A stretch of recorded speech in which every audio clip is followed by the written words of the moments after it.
our moms live.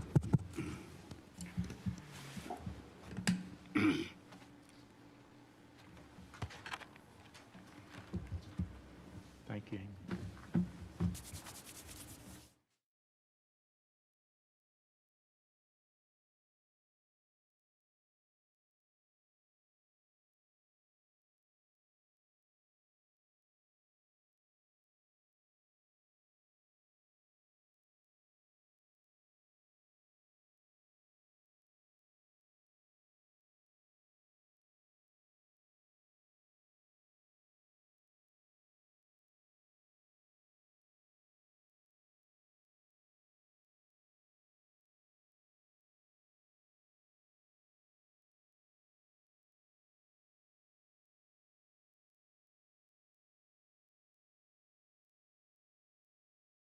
Call to order, Rolesville Town Board regular meeting, November 4th, 2021. If you would, everyone rise so we can say the Pledge of Allegiance. I pledge allegiance to the flag of the United States of America and to the republic for which it stands, one nation, under God, indivisible, with liberty and justice for all. Okay, if you remain standing for a minute, we have Steve Davis from Bethlehem Baptist Church. And I guess you could say that's a Youngsville community. That's a Youngsville address, yes, sir. But we claim you here in Rolesville. Thank you, I appreciate that. And so. Since I'm a resident here, I will take that claim. Right. Let us pray. Heavenly Father, we ask your blessings on this meeting tonight. We ask that you will be a part of all that's said and done. We ask, Father, that you will bless those who seek to lead us. Give them wisdom, give them ability, give them knowledge, and understanding how to be about your business. Thank you, Father, for the fact of their willingness to give of themselves to lead our community. We pray, dear Father, even as we share together tonight, that we might come together in that desire to grow and come together as a community and appreciate the blessings that you've given to us in this place. Father, we do pray for your help and guidance in all that we do. We pray for your wisdom, dear Father, tonight as we share together. We pray for your help. We pray, Father, for our board and for our mayor. We pray for those who are our staff and the ones who lead in the different places within this community. We pray, dear Father, that you will care for them, giving them peace and joy in their own lives, even as you help us as we work together. We thank you for it, for we ask it in Christ's name. Amen. Amen. Amen. Thank you. Thank you for coming, Steve. If you don't know, Steve is our Chief Simmons pastor. So that's our main connection, but he's still part of our community. So thanks for coming out tonight. Appreciate that. I think that one of the early items on the agenda we have tonight is new employee introductions. So I think we're ready for that.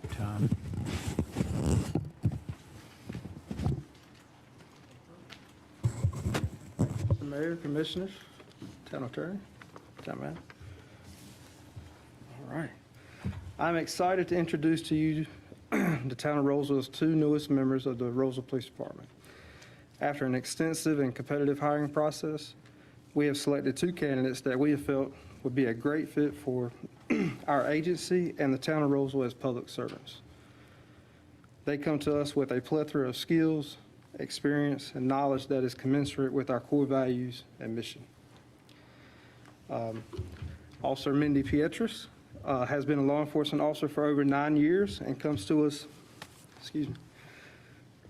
from the State Capitol Police Department. She also has experience with the Wake County Sheriff's Office and the Fuquay Police Department. She is married, has 3 children, and lives nearby in Wake Forest. In her time in law enforcement, she has become certified as a school resource officer, earned crisis intervention team certification, and is a certified field training officer. We feel that her demeanor and positive attitude will fit in very well with our community and agency. To my left, Officer Daniel Pagaj. He has been a law enforcement officer for almost 14 years and comes to us from the Raleigh-Durham Airport Police Department. There he served as a patrol sergeant and was a certified explosive K-9 handler. He is married and lives in nearby in Raleigh. In his time in law enforcement, he became a taser instructor, earned a crisis intervention team certification, and is a certified field training officer. Daniel has also served in the armed forces with the United States Coast Guard and earned an honorable discharge in 2000. So we feel his professionalism and skill set will serve our community and police department well. So we're glad to have you guys aboard. I'm happy to say that they're in their final phase of their field training program that we have for Roseville, and they should be released for solo patrol soon. So thank you, guys. Very good. Welcome. Welcome to.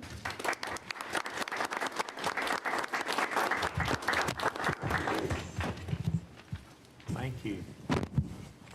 Is that okay? Thank you. Appreciate that. And I think that's almost a full force. I believe we'll one down if I remember the chief talking about that. So good job there. Our next item is citizen recognition. Just a little brief introduction to that. I would just, and what we're doing here, I just want to let everybody know that we'd just like to take a few minutes to recognize one of our young adults from this Roseville, town of Roseville here. This is an effort from us, from the town board, to engage with our citizens. In addition, this is appreciation to a young man that has made great strides in making our town proud. My goal is to attempt to show appreciation for all segments of population. This is one of our citizens that shows an example of growing up in our community, accomplishing deeds that dreams are made of, setting high goals and achieving them, and lastly, being set free by their parents, and continue on a path of making not only his parents proud, but the entire community of Roseville. He's Devin Van Stegen. Devin is from a family of community servants. Many of you know Derek, that dedicates a lot of his time to our Parks and Recreation Committee. His mom, Nicola, stays busy, dedicating much of her time to school requirements, as many of our moms and dads do that have students there. Right, Paul? Yes. You can attest to that. Which is why she's not here tonight. She's got duties that she's doing there. I got to know Devin not personally, but from afar while watching him participate as a kicker on our Roseville High School football team. A few of Devin's most notable accomplishments to date. He grew up playing soccer since the age of 5, played travel soccer throughout his youth, earned a spot on the varsity soccer team at Roseville High School as a freshman in 2017, secured a spot on the varsity team as a place kicker for Roseville High School as a sophomore in 2018. And then in the same year, 2018, he made 3 penalty kick saves in the extra time to take the Roseville High School varsity soccer team to its first ever playoff berth. If that was not enough, in 2019, with 9 seconds left in the game, Davian kicked a 37-yard field goal in a game that took Wake Forest into overtime. And this is the first time any team had done that in quite a bit of time. As many of you know, that Wake Forest has had a pretty good squad over there for many years. So to do that was a great accomplishment. That game took place in Wake Forest, which I was there. Heartbreaker, we did lose in overtime, but the next year in 2020, the story doesn't end. He kicked a game-winning field goal with from 32 yards, pretty much no time on the clock, if I recall, to win Roseville's first ever Eastern Regional Football Championship. Not only beating Wake Forest, but advancing Roseville High School varsity football team to the state championship, first in school history. In 2021, He graduated from Roseville High School and accepted a full scholarship with Shaw University, a local downtown Raleigh HBCU NCAA Division II school. And as a freshman, he earned the starting place kicker role and wasted no time in earning the CIAA Special Teams Athlete of the Week just 3 weeks into the first season. Yeah. October 25th, 2021, just a couple weeks ago, I think, if we look at that. He was interviewed by Chris Clark on Raleigh's CBS 17 Sunday night overtime sports talk program. I actually saw that. And highlighting his efforts of off the field, which all this we described as sports is not all he does. His off the field passion is photography, and I would say that's probably his biggest passion, from what I understand. So I start by saying accomplishments to date, because I don't think he finished here. As many of you know, Gavin, you will continue down this path that we call life, and as you do, keep Roseville in your heart. You are a model young man that grew up in a little community, and in doing so, I just wanted to take a few minutes to thank you on behalf of the Roseville Town Board and the 10,000 citizens that we represent. Thank you very much. And while I walk down to greet you, if anybody on the board has anything to say about this young man, feel free to do that.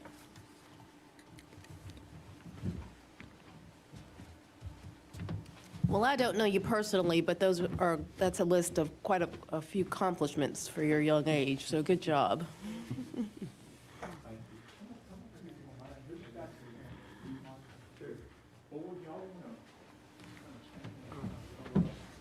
Gather around. From this word.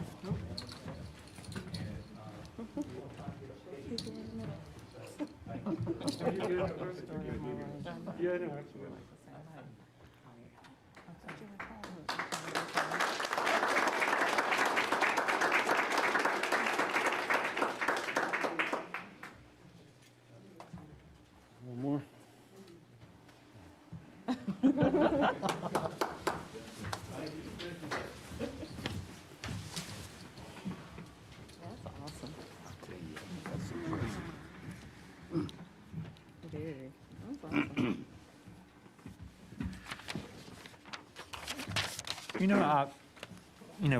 We saw all those accomplishments, but I can assure you there's many others in this town that has achieved a lot. I think Paul, your daughter, has achieved a lot out there, and I hope we could recognize them all at some point in time. But this great town has a lot of great young people in it, and it's good to recognize those. So appreciate you coming out. I think you had to come in from Raleigh, so appreciate you doing that. Thanks for coming. Thanks for bringing them, Derek. Appreciate it. I know. Did you want to say anything? Papa? No. No? But appreciate it. Thank you a lot. All right. That's awesome. Next item is we review the agenda and any additions, any changes to the agenda. If not, I'll take a consideration of the agenda. So moved. Second. All right, got a motion, a second. Any other discussion? If not, all in favor, please say aye. Aye. All right, thank you. There's no no's, was it? No. Thank you. Board of Liaison reports, Mayor Pro Tem, Michelle Medley. I do Planning not Board? have any Okay. updates personally All right, for the board. I'll That's- just go around. that's fine, thank you. How about from Economic Development? Anything, Commissioner Sutton? Just a couple things. Thank you so much, Mayor. One of the things is I've been working closely with our economic I always say his title wrong, Community and Economic Development Manager, Michael McFarland. I've been sending developers over to him that develop different things. And I just want to emphasize and highlight that we are really focused on developing responsibly. So we're trying to get quality developers in here and to keep our small town charm, but to really build our commercial tax base. So I constantly bug Michael. I'm like, okay, call these people, call these people. So working on that. But specifically, we also have a Roseville Downtown Development Association. And they had the opportunity to meet on October 27th. And basically, they are focused on developing. We changed our focus a little bit. When we first developed this group, we were like, we want to cover the whole downtown Roseville, or the whole area of Roseville that Main Street is focused on, kind of Main and Young, all the way down to the bypass all the way down where you get on the bypass. So we narrowed that focus. Instead of it being a 4-mile stretch, we narrowed that to kind of focus on that area of Main and Young where cobblestone is going to be coming and being developed. So that was decided upon. So we're going to be focused on that intersection more so. And also, the group was able to develop a vision statement. And we're coming up with some initial initiatives. And a lot of communities in our area, in all areas, have these associations. And really, it's just a bunch of volunteer citizens that are working to better our downtown, make sure we're developing quality stuff. So I really appreciate citizens that are volunteering their time to do this. So I'm excited about it. More to come on that. And I know Michael's going to give some more detailed update in our next meeting. So thanks. That's all I have. Thank you. Thank you, Commissioner. Sure. Commissioner Vilga, Parks and Recreation Advisory Board, any report? PARAB met October 27th. We discussed like a timeline and more information about the farm. Next steps to kind of talk to the board more to see what the board be interested in. Discussed the drop-off location at the community center in Cobblestone. Made mention of the new greenway signs in Main Street Park. So if you haven't seen those yet, please go out there and look at those. And also received an initial draft of an update regarding the policy for the subcommittee we have for facility naming and identity. It's for naming rights, not naming rights, but naming things throughout the town and the proper way to go through it. We're trying to put together, rules and regulations for that. So they're still working on that. We should have that at the next meeting. That's all I have. Thank you. Commissioner Wilson, anything from Public Safety? Yes, we had, excuse me, I wear a different mask because I have an inner ear issue and I cannot have restricted oxygen flow, what makes me woozy. So mine's different from everyone else's. But we had our quarterly public safety meeting a couple of weeks ago, and Chief Simmons, if I get anything wrong, I've got to blame it on Captain Haynes. Regarding the fire department, year to date, we've had 1,129 calls as of October the 15th. 60% of those calls were not fire related. 60% of those calls were EMS related. They have 33 volunteers at this time, or I had 33 volunteers as of October the 21st. Their goal is around 35. Currently, there's 71% of their full-time employees are vaccinated. Moving to the police department and fire and EMS together, National Night Out was a big success. I attended it. It was wonderful. It's almost like a little fair festival, and I hope we will continue to do that. At the time of our meeting, the police department currently had 21 full-time employees. So I don't know if the additional 2 we introduced tonight are in addition to the 21. Okay, they're included. Okay.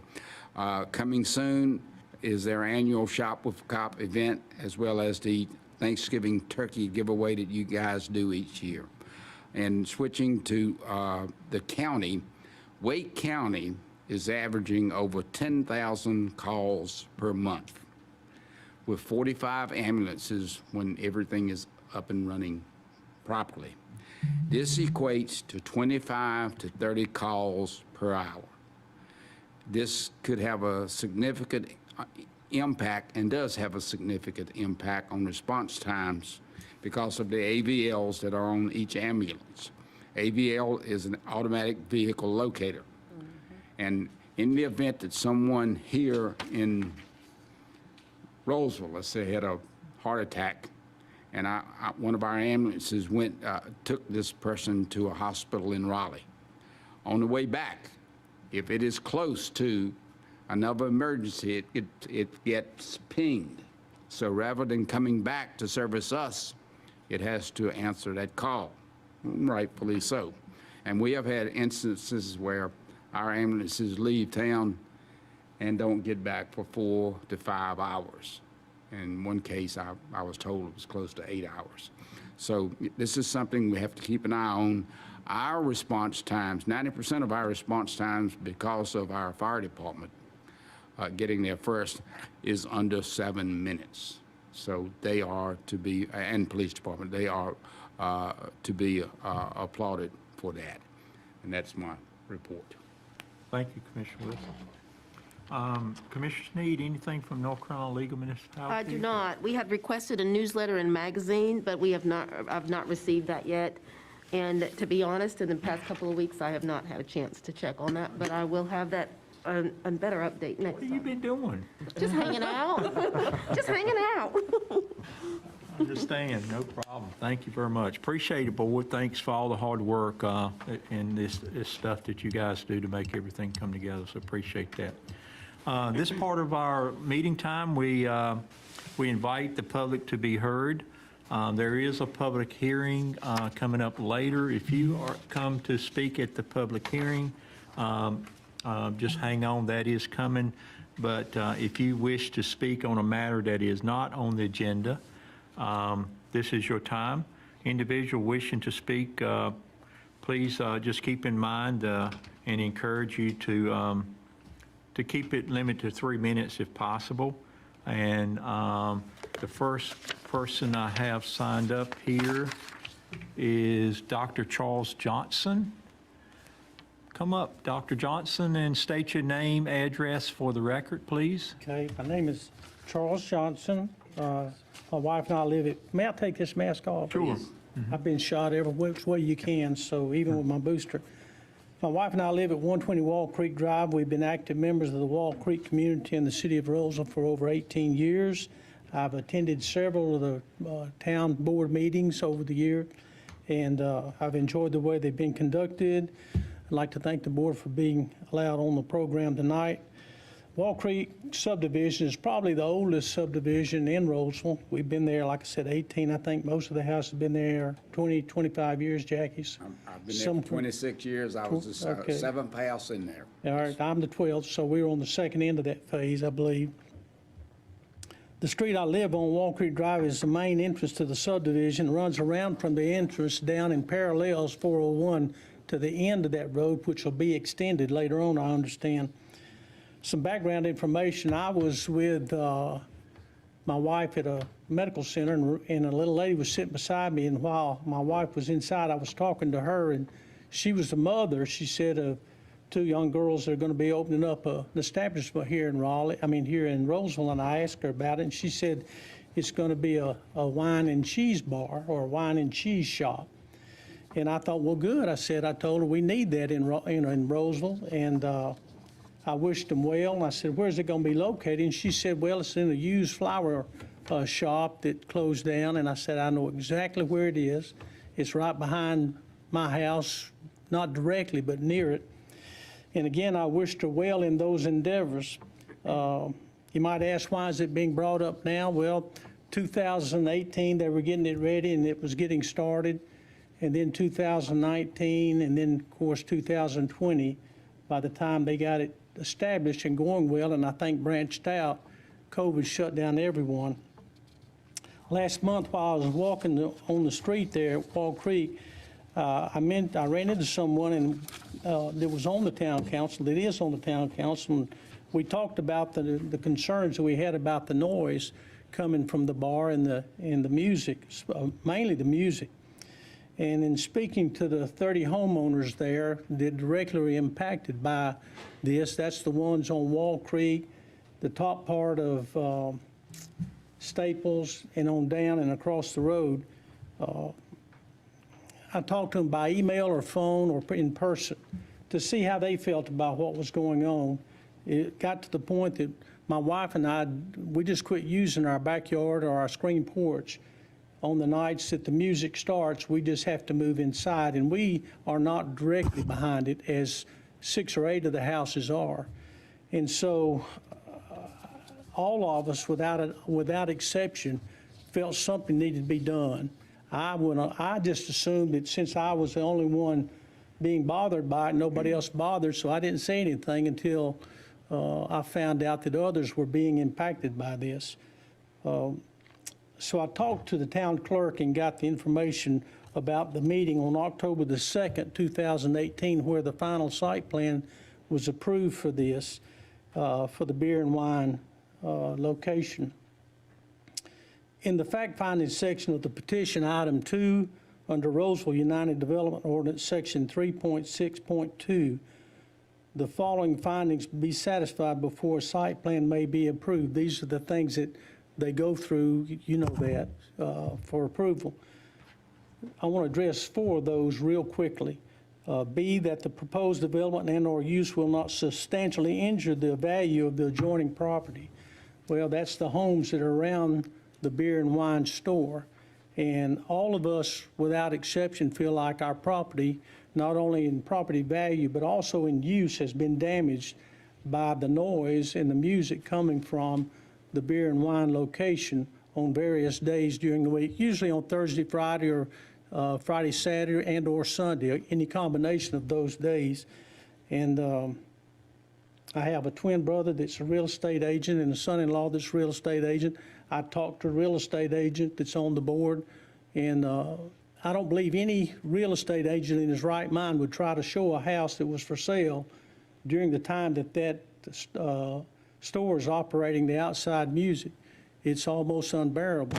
Like I said, we have to move inside, and we're far enough away that I can turn the TV on in the house and not have to listen to the music. Well, the word substantial in that requirement, you know, if I lose $1 on the sale of my house, that shouldn't be because of a business next door. Their profits shouldn't be based on our misery. So that's one of the things that I wanted to mention. Part C, that the proposed development and/or use be in harmony with the scale, bulk, coverage, density, and character of the neighborhoods in which it's located. Be in harmony. There's no way that the music and the noise coming from the beer and wine store can be in harmony with a peaceful neighborhood. It just can't be, you know. I don't have any problem with the store in operation, but when they turn the music on, it makes it intolerable. We have to go inside. The people that live directly behind it, they can't even sit in their houses. They just have to put up with it. One of the homeowners said it's a joke to them when the music starts, even inside their house, and the music wouldn't be bad enough, except some of it's not even good.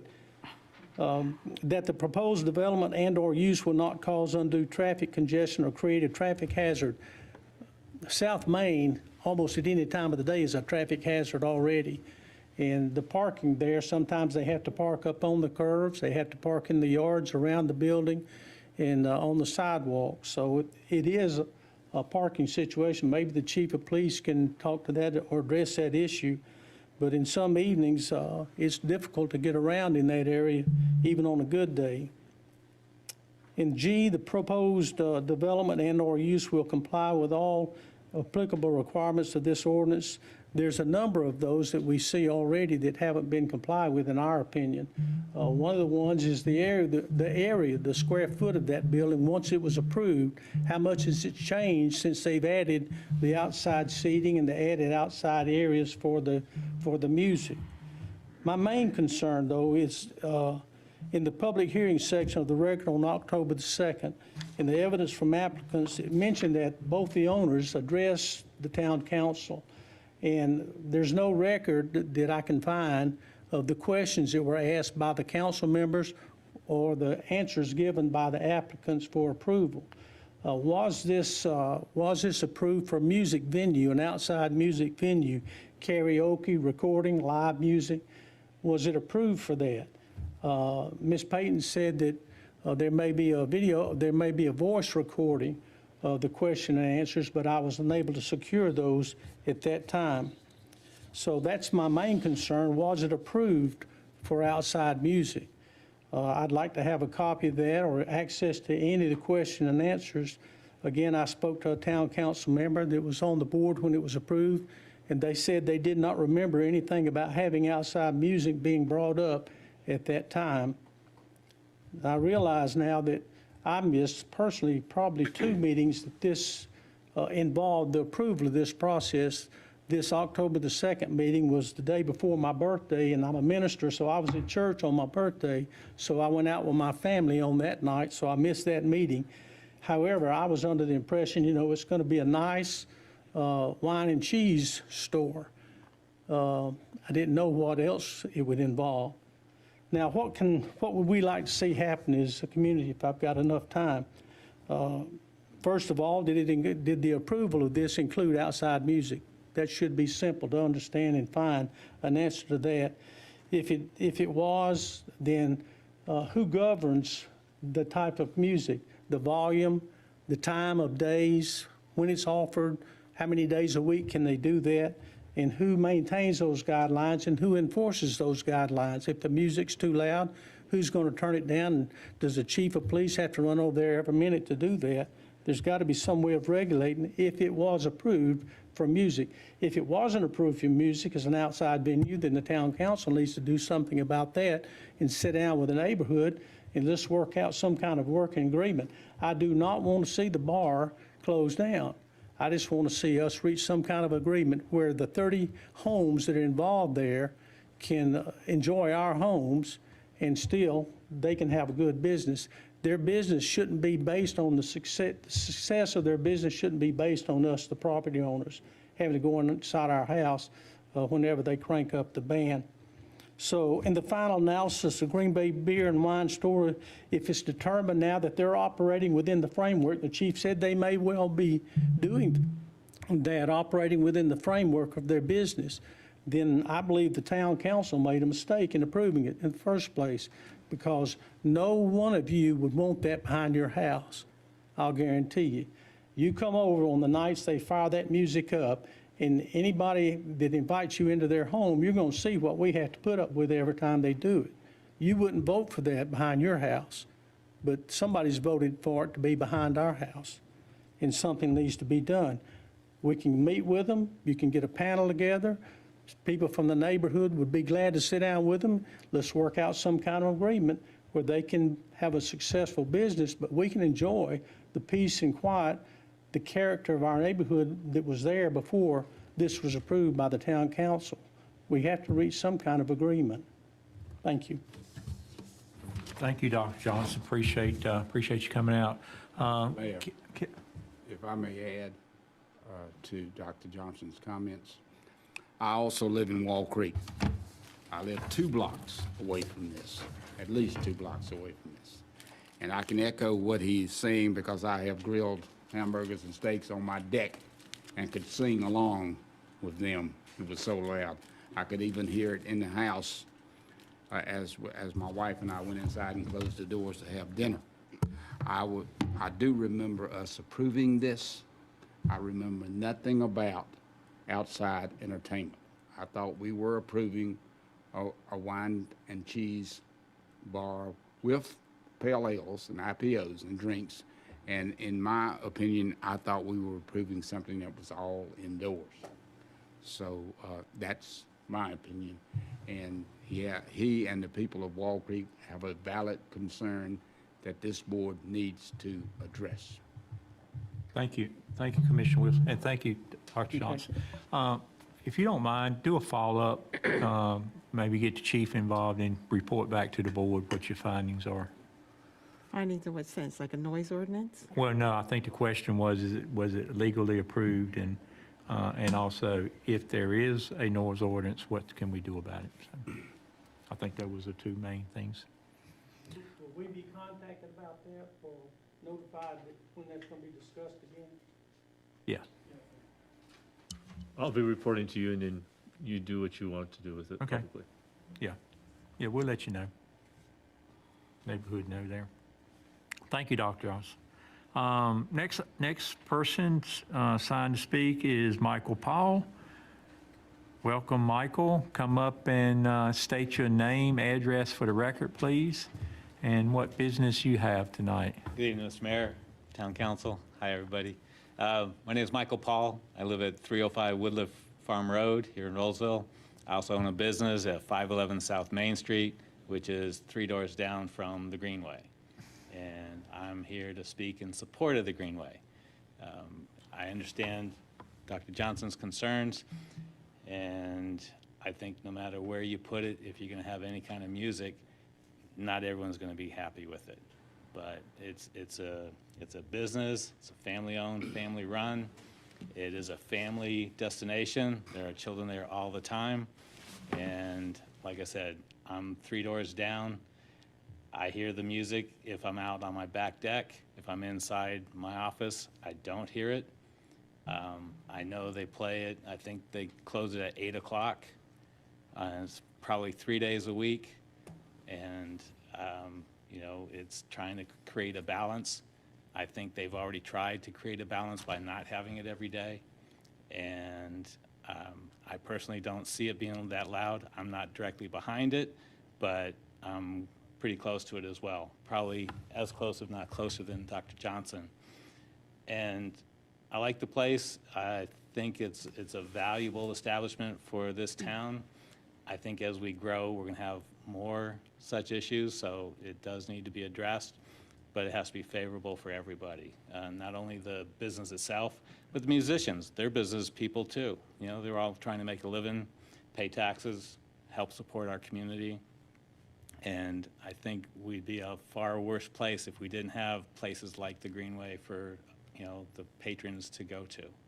So, and I believe it's a slightly different issue, but I believe the noise ordinance in Roseville is loud music's prohibited from 11 p.m. to 7 a.m. So I think they're within that. I understand, again, I understand where Dr. Johnson's coming from, but you know, there's two sides to it, and we just need to come with a balance that works for everybody. Thank you very much. Thank you, Mike. Just for the record, are you speaking as just a citizen, or are you Yes. speaking as representing? You're not Just representing. a citizen here Oh, that's that supports the business and enjoys going there. So, Okay, yes, thank you. I'm not here in any official capacity. Thank you, appreciate that. Thank you. Thank you. All right, I got one more signed up. George, where is George at? Come on up, George. State your name and address for the record, if you don't mind. Name is George Garcia, 524 Averett Road. My comment is, we just had elections here this past Tuesday, and reflecting on it, this city council has control on ETJ properties and the outcome of those ETJ properties. To the best of my knowledge, voters in the ETJ cannot vote to reflect their opinions on this council. If we have, at the level of the county, if our county commissioner that represents this area, if he's not performing, then the voters in that area can reflect their opinion. But we certainly cannot reflect our opinion on this council if they're not performing to our best interest. Interesting point. Thank you, George. I don't know that it's been ever brought or Yeah. been a court case about it. Interesting point. Thank you, George. Thank you. Appreciate that. And maybe you can educate us on a workshop night, Dave, on kind of, he does bring up interesting question, and be good for us to know a little bit more about. Will do. How that works, you know. Sure. Thank you, Dave. Appreciate that. Thank you, George. That is a thoughtful, interesting question there. Thank you very much. All right. So with that, I don't think anybody else signed up. Is anybody here that would like to briefly speak? Not hearing any. I appreciate it. We'll move on to next order of business, which is our consent agenda. Board, we have 3 items on there. What's the wishes of the board? So moved. All right. Second. All right, actually, just two items. It's the approval of the street sweeper bid and minutes, a group of minutes there. So it's actually, I said three, it's actually two items, so just for clarity there. So I got a motion, a second. Any other discussion? I do have a question, because I missed that. I do have a question on the street sweeper bid. Okay. So can we pull that out? Yeah, Thank you. or we can discuss it now if you want to. Oh, yeah, that's great. So I requested from the staff a picture, because I'm visual, of it, and Kelly did send that out to us. I just want to get, sorry. Even before I start, I do want to know if we can check our sound. I have had some comments from citizens that they can't hear us online. So if someone could go and pull it up on YouTube to make sure the sound is coming through for the public. Can't even hear you from here. Right, okay, I'm going to get louder. I'm going to get louder. But we want to check the YouTube, because I did get that feedback. So on the street sweeper, I think $234,000 is a lot for one piece of equipment. So I'm trying to better understand what this equipment is, how it compares to other equipment, how it compares to us renting equipment versus buying equipment. I noticed the equipment comes from the Netherlands. Is there something available in the United States that would be less expensive? Just at first glance, when I look at this, $234,000 is a lot for a piece of equipment. So I just need someone to explain it to me. So, good question, because I don't remember. Did we actually discuss this in a work session or something? You approved it in your budget. We approved it in the budget, but we really hadn't talked about it in details, I don't guess, like the questions Commissioner Sutton bringing up. Not at this level. No, we talked about the need for a sweeper during the capital improvement plan and budget $250,000 for that, but not the actual specifics. I of the would, sweeper. I would make a recommendation that we pull it, and if you would, have someone put together a short presentation. May I ask a question of the 'Cause finance director? It is a big expense there. Can I ask a question of Amy? Amy, how long is the bid good for? It is good for 60 days from the time it was submitted, which was October 25th, I believe. And I think just a brief presentation of, I think I heard comparisons. Is this a Cadillac or is it a Volvo? Or is it specialized and it's not made in the United States? I just don't know those details. So maybe they are there and I don't have that information. Well, I mean, there's a difference between the two, 150,000 versus a 234. Sure, we can talk about that. That's a big We'll difference. present. Yeah, I appreciate y'all doing that. I think it'd be good for the board to have a little bit more details. Because I didn't remember us talking about it in detail, and we actually didn't. It was just part of the budget. Right. Gotcha. That's right. Gotcha. Okay. So with that, I think I hear that we want to reword the motion. Who made the motion? You I did. didn't you? Huh? I did. All right, let's make the motion just to approve the minutes, in item one then. So moved. Just, I did, and I second it. All right, so I got a motion, a second. Is any additional discussion on the consent agenda? Okay, not hearing any. All in favor say aye. aye. Any opposed? Maybe a recommendation, Kelly, would be next time, not put it on consent agenda, put it as an action, out of the item. Yes. And then we'll have a good discussion on it, if you don't mind. And we'd like to also know what the rental options are, how often we need a street sweeper, and what's it costing us to rent it when we do use it. We'll schedule for the next work session. Yeah. Week and a half. That'd be great. Appreciate that. Thank you. Okay, now we get into the fun part of the meeting. The next item is some board actions, the continuation of the public hearing case for annexation, which is ANX 21-02, Mooney's Hollingsworth annexation. And then after that, we will take up a public hearing. I think this one was continuation too, if I recall. Case MA 21-05, which is a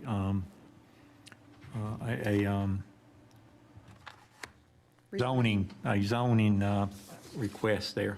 So With that, I'll turn it over to Meredith for any introductions from the staff, please. Thank you so much. Good evening, Mayor and Commissioners. I love that you said this is the fun part of the meeting. It gets me excited. And you are the funny person to me now. Thank you. So for your consideration this evening are two companion cases, an annexation for the Hollingsworth and Moody properties, and a rezoning request for a proposed development called the Preserve at Moody Farm. The subject properties are located on Rolesville Road between Fowler Road and Mitchell Mill Road. If you zoom in, you can see that they're tucked inside of the Kalis Falls development. For the annexation case, this is the Hollingsworth property on the top, and below is the Moody property. And the owners have consented that these two properties can come together as one annexation petition. Now we will jump to the rezoning portion. The property was posted and notification was mailed to affected property owners around the time of October 25th. The current zoning for the subject property is R30 Wake County, or Residential 30 Wake County, and the applicant proposes to change the zoning to Residential 3 Conditional District. So with that condition, the applicant has provided a sketch plan for 82 single-family lots, and that is a density of 1.6 units per acre. The applicant also provided this rendering. You can see the Preserve at Moody Farm lots in the lighter yellow color. As per the comprehensive plan, the future land use classification for the site is medium-density residential. Medium-density residential is defined as a predominantly single-family area with some other portions of housing, different housing types like townhomes, duplexes, or some multifamily. And the typical density for medium density is 3 to 5 units per acre. Our greenway and multipurpose trail map shows the major greenway corridors through town, and you can see the site is adjacent to one of our major greenways. As per the community transportation plan, Roseville Road between Fowler Road and Mitchell Mill Road is called out to be an 80-foot right-of-way, two-lane with a two-way turn lane in the middle, sidewalk and side path. While the applicant was not required to do a traffic impact analysis, they did volunteer to have a traffic evaluation done. And when the applicant presentation takes place, their traffic engineer will go into more detail on this. Their conclusions came to they don't expect more than a minimal increase in traffic volume on Rolesville Road from the 82 single-family lots. This plan was reviewed by Rolesville's Technical Review Committee, or TRC. And the first major comment from staff was a greenway connection was not shown on the sketch plan. And the applicant updated the sketch plan with a greenway connection. Comments were also given by NCDOT, but they were based on the Preserve at Moody Farm being developed prior to Kalis Falls. And it's our understanding that that will not be the case. At the Planning Board meeting on October 25th, the board had several questions. They wanted to know about traffic improvements, and it was important to them that they knew Rolesville Road would be improved before the Preserve at Moody Farm would be developed. One member had questions about landscape buffers being shown on lots. Then after looking at that, a buffer is actually not required between the Preserve at Moody Farm and Kalis Falls because it's the same type of development. And there was also a question about how to access the cemetery, or how would you where would you park if you were visiting the cemetery. The board did unanimously recommend approval of the rezoning request as long as the applicant has completely addressed TRC comments and a condition would be added that Roseville Road would be widened prior to construction. Following the planning board meeting, when preparing for this presentation with the Town Board of Commissioners, the applicant was given feedback that you all had some concerns about the location of the greenway alignment. I've learned that we have a very active Open Space and Greenways Committee. I hear it's called OSAG. And they prefer and comment on greenways that they should be in natural areas wherever possible instead of along a roadway or in place of a sidewalk. So I remember at the last meeting, I learned a trick how to make this sparkly and red. Okay.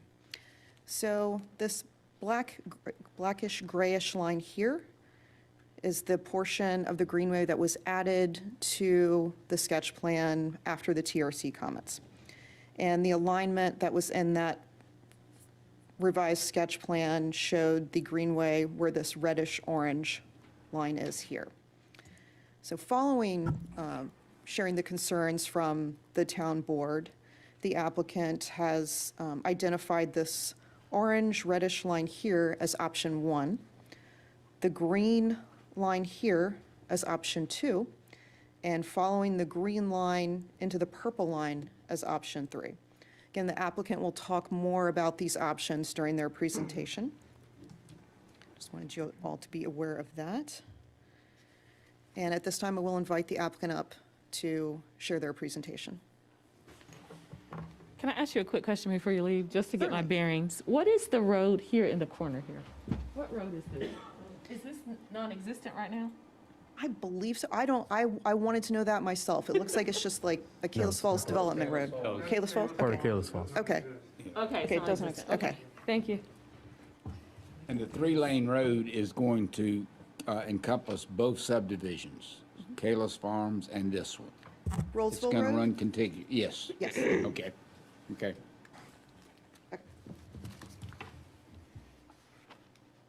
Jay, are you? Okay, thank you, Meredith, No, appreciate that. And Now, when Jay's finished, I will come back up with a little more information. Okay.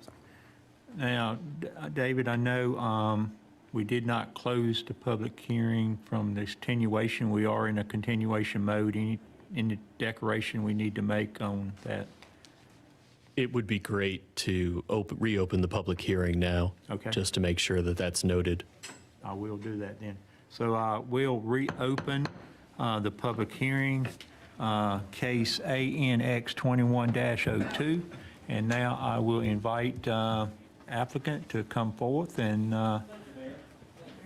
present your case to us, please. Yes, sir. I would like to. Thank you, Meredith. Did a good job of bringing it to the attention of everything we've been discussing over the last 2 weeks. Has been back and forth trying to get some greenways, some other things tied down to the towns like, well, let me take this off. I have to take this off you to get my hearing aids cut in that thing. Mr. Mayor and members of the board, my name is Jay Galeese, and I work with American Engineers. I'd like to talk briefly about 4 aspects of the proposed zoning and concept plan for the reserve at Moody Farm. I will present some information about open space, greenways, lot size, traffic, and timing of development. We have requested an R3 CU zoning under the previous ordinance since we began this work back in spring. R3 would permit single-family townhomes and apartments. We are proposing zoning conditions that would limit the development to single-family only, with raised foundations and crawl space included in the rezoning conditions, sir. That's kind of consistent with that area down there, right? Excuse me? That's kind of consistent with the rest of the homes going down there, right? Yes, sir. We think, well, these people are putting a nice product on the ground, and they're not going to be Right. inexpensive, so we want to, let me finish this thing they wrote for me, so. Family, raised foundations. The minimum lot size is 10,000 square feet. We have about 50 acres, so when you divide that up, you come up with we have 82 units. That gives us a density of 1.6 units per acre. Compared to the permitted 5 units acres that is allowed in an R3 district. The open space requirement is 5 acres. We've got 19 acres, so we've got almost 4 times the required open space for the district we're in. We met with the Parks and Recreation Director, J.D. Ferguson, prior to the planning board meeting, who was very helpful in helping us locate the greenway alignment that is shown in option 1. Let me get back to that, yeah. Although greenways are not required for this development, we felt it would be a nice amenity for the homeowners and integrate this greenway into the Kalis Farm Greenway so as to minimize the environmental impacts and put an overall system together that could tie to the falls and tie into your overall system. The lot sizes on this are a minimum of 10,000. The lots at the preserve are an average of 12,300, which is larger than the lots to the north and the south of us. Without mentioning the home price, this is legal consideration is not something we can get into from the board from my understanding, but I can assure you that these homes will be at least expensive as anything in that surrounding area when we put our product on the ground. Matt Peach is here to represent us on the traffic issues, if any come up for you had questions, but I'm sure there is. But well, I would like to make one point that this project is within the area of Roseville, that when the Kalis develops, it's going to be 3 lanes from the north of Kalis to the south. And one of the construction will be completed on those 3 lanes before construction starts on the preserve. That's for safety reasons. Construction on the reserve will not begin until the widening is completed Roseville Road and until phase 1 of Kalis is far enough along so the public utilities on the road, the water line and the sewer line and all the permits and construction on the road line are complete. And if that's the case, then we anticipate construction on our project probably late 2022 or probably early 2023. And to summarize, the developer will build an elegant style family community with generous open space with large lots, larger than the minimum required. And we think this will be a great asset to the community. I'm over question. I'm going to give you Matt. Let me give you Matt first, and then we'll go back to the greenway system. Okay. Thank you. Thank you. Yeah. Well, come up, Matt, state your name, address, and maybe your profession and qualifications, if you would. Absolutely.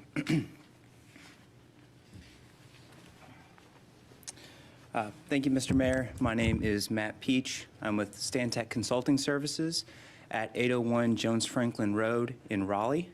I've been a practicing professional engineer here in North Carolina for 15 years, and my specialty is traffic engineering. Been up here several times and happy to be here again to present and discuss a little bit traffic regarding the preserve at Moody Farm. I think Meredith and Jay both kind of gave you a really good rundown there. The kind of big things are this particular development and the size and unit count is below the threshold for requiring a TIA. But Jay had asked me to take a look at traffic because he thought it would better help y'all make an informed decision. So while we didn't perform a full traffic impact analysis, we did a lot of the same steps that we would normally do that, where we generate trips from the development and we take a look at, how traffic operates. Just in this case, we only looked at the driveway onto Roseville Road. But otherwise, I think it's important for Jay to note, and I think Meredith noted as well, that this particular development, because of constraints that Jay would be better suited to get into than me, will not be starting or really starting any kind of construction until Roseville Road is widened. Otherwise, we would have asked for that left turn lane to be in place, and we're very happy that that will already be constructed, and Roseville Road in that area will be a 3-lane section before this development comes in. Otherwise, I don't believe that this particular development, given the size, would make a significant impact on Roseville Road. We kind of ran the numbers, and this development would contribute an additional 7% of traffic on Roseville Road that would already be there, given the other development growth in the area. And it account for about 3% of traffic, total traffic at the intersection of Roseville Road and Mitchell Mill Road. So a very minor impact in terms of, the projects that have already been improved and the amount of traffic that's already out there. But the traffic is so bad out there already. So I don't understand how that cannot impact it. You said 7%? That's correct. You say 7%? That's correct. At the driveway, yeah. Okay. We're anticipating about 60% of the traffic from the development to go north, about 40% would go south, and that's the same distribution that we used for the Kalis development. Okay, wait, I'm sorry. Which way is north and south? Which way is towards Roseville High School? North. Okay. You said 60%? Mm-hmm. I don't think it's the opposite, but that's just my opinion. I'm not a professional like you are. But when you're calculating the traffic and how you're saying you don't think it'll be that great of an impact, you're looking at this community, that you're focused on just this community. But it's not just this community that's coming in, right? Yeah, So of as an engineer, help me understand how you deduce that when you're going to have all this surrounding community built around this community, and you can still say, we're only impacting this by 7% because there's some stuff going to be existing. So I feel like we're not moving the ball to say, okay, as we develop, that percentage should naturally change. Does that make sense, what I'm asking? No, it absolutely does, and it's a good question. So what we started with was data that was taken in 2018, so data prior to the pandemic that was available from other studies in the area. We take that data and we grow it at a background rate to account for general, non-specific growth in the area. That was General, non-specific, so you're not, you're saying that your TIA is not, or your study is not taking into consideration Kalis Farms? No, it does. That's the next step following. So we grow traffic at 2% per year to account for non-specific growth. But then beyond that, we also layer on top of that traffic that is known from approved developments. So the Point, Wheeler Track, and Kalis Falls specifically. And the high school? The high school was included in the count data from 2018, so we didn't account for any growth at the high school. High school's been at capacity, as you all know, for quite a while now. Several schools in Wake County are already at capacity. I still say it doesn't make sense, though, because it's Because we're not already horrible experts, we're not allowed to question that, are we? I'm just Counsel. asking how you look at it. I'm just saying the Trying to traffic is understand already there. And even though you're estimating the traffic or predicting what the traffic will be based on future build-outs, I don't want this to be insulting, but it seems like you're still not taking into consideration what we see every day when we drive there. Now, no, I know I'm not sitting out there personally counting cars, but it is terrible. And it's a lot of cars. So it just seems a little bit not realistic for the person who's out there on the road. No, and I certainly understand that. I mean, high schools generate a lot of traffic, and they occur over a very short window of time. So we're certainly aware of and are sympathetic to the amount of traffic that's on Rolesville Road.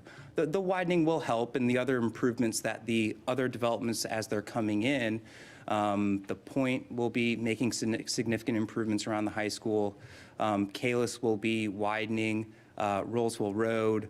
There's also discussion of, although the timing is to be determined, about putting a signal in at the intersection of Roseville Road and Mitchell Mill Road.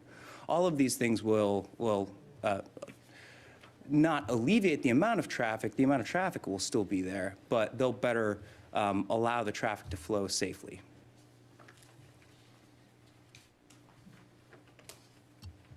In answer to Commissioner Wilson's question, the board can ask any questions and substitute their judgment as they will. It's not an evidentiary hearing. This is purely a policy decision of the board.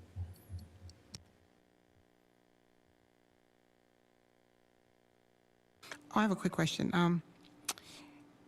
So being that the traffic, you said it's for a certain amount of time, right? So how, I'm not even sure how to ask the question. What is that time frame? Like, if you're saying, it's going to be gridlock for 30 minutes or an hour, like, how do you judge that? Like, what is too much within that certain amount of time?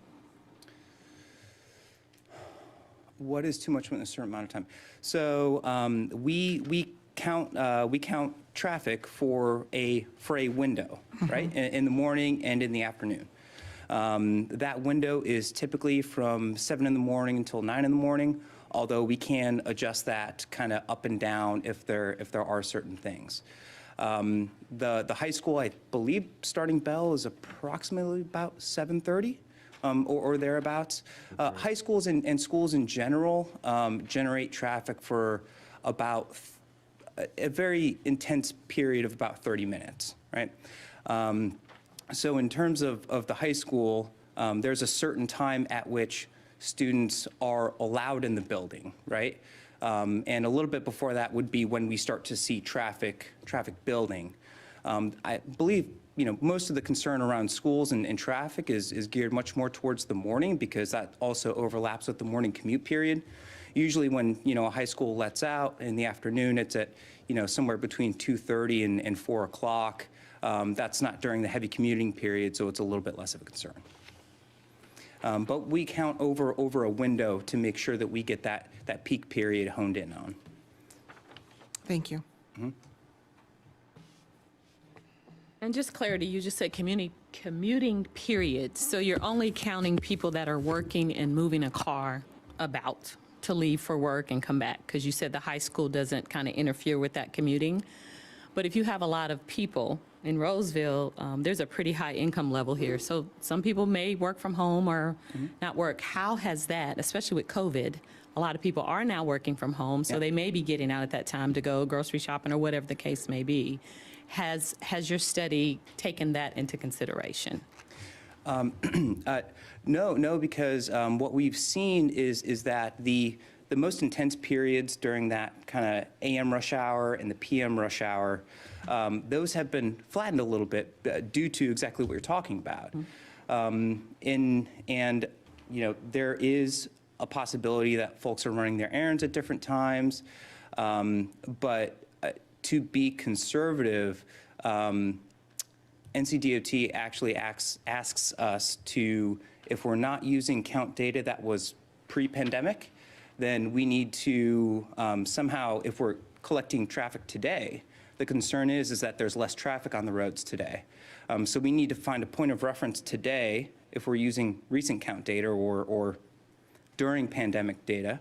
And we need to find a point of reference before the pandemic and make adjustments as necessary to make sure that we're accounting for traffic when we all hope things get back to a little bit closer to normal. The change. So you've done that? Is that what you're saying? Since these counts were collected in 2018, we did not capture that in the study. So that to say, we're not accounting, we're not making adjustments due to the pandemic. Not in this regard. So we would produce a much more conservative study in that manner. Maybe my... Acting as if the pandemic didn't happen with your numbers. Because that presents a more conservative scenario. Yeah. But you're tracking a certain amount of time. So the afternoon peak time is what? 4 to 6? I don't know what the time frame is.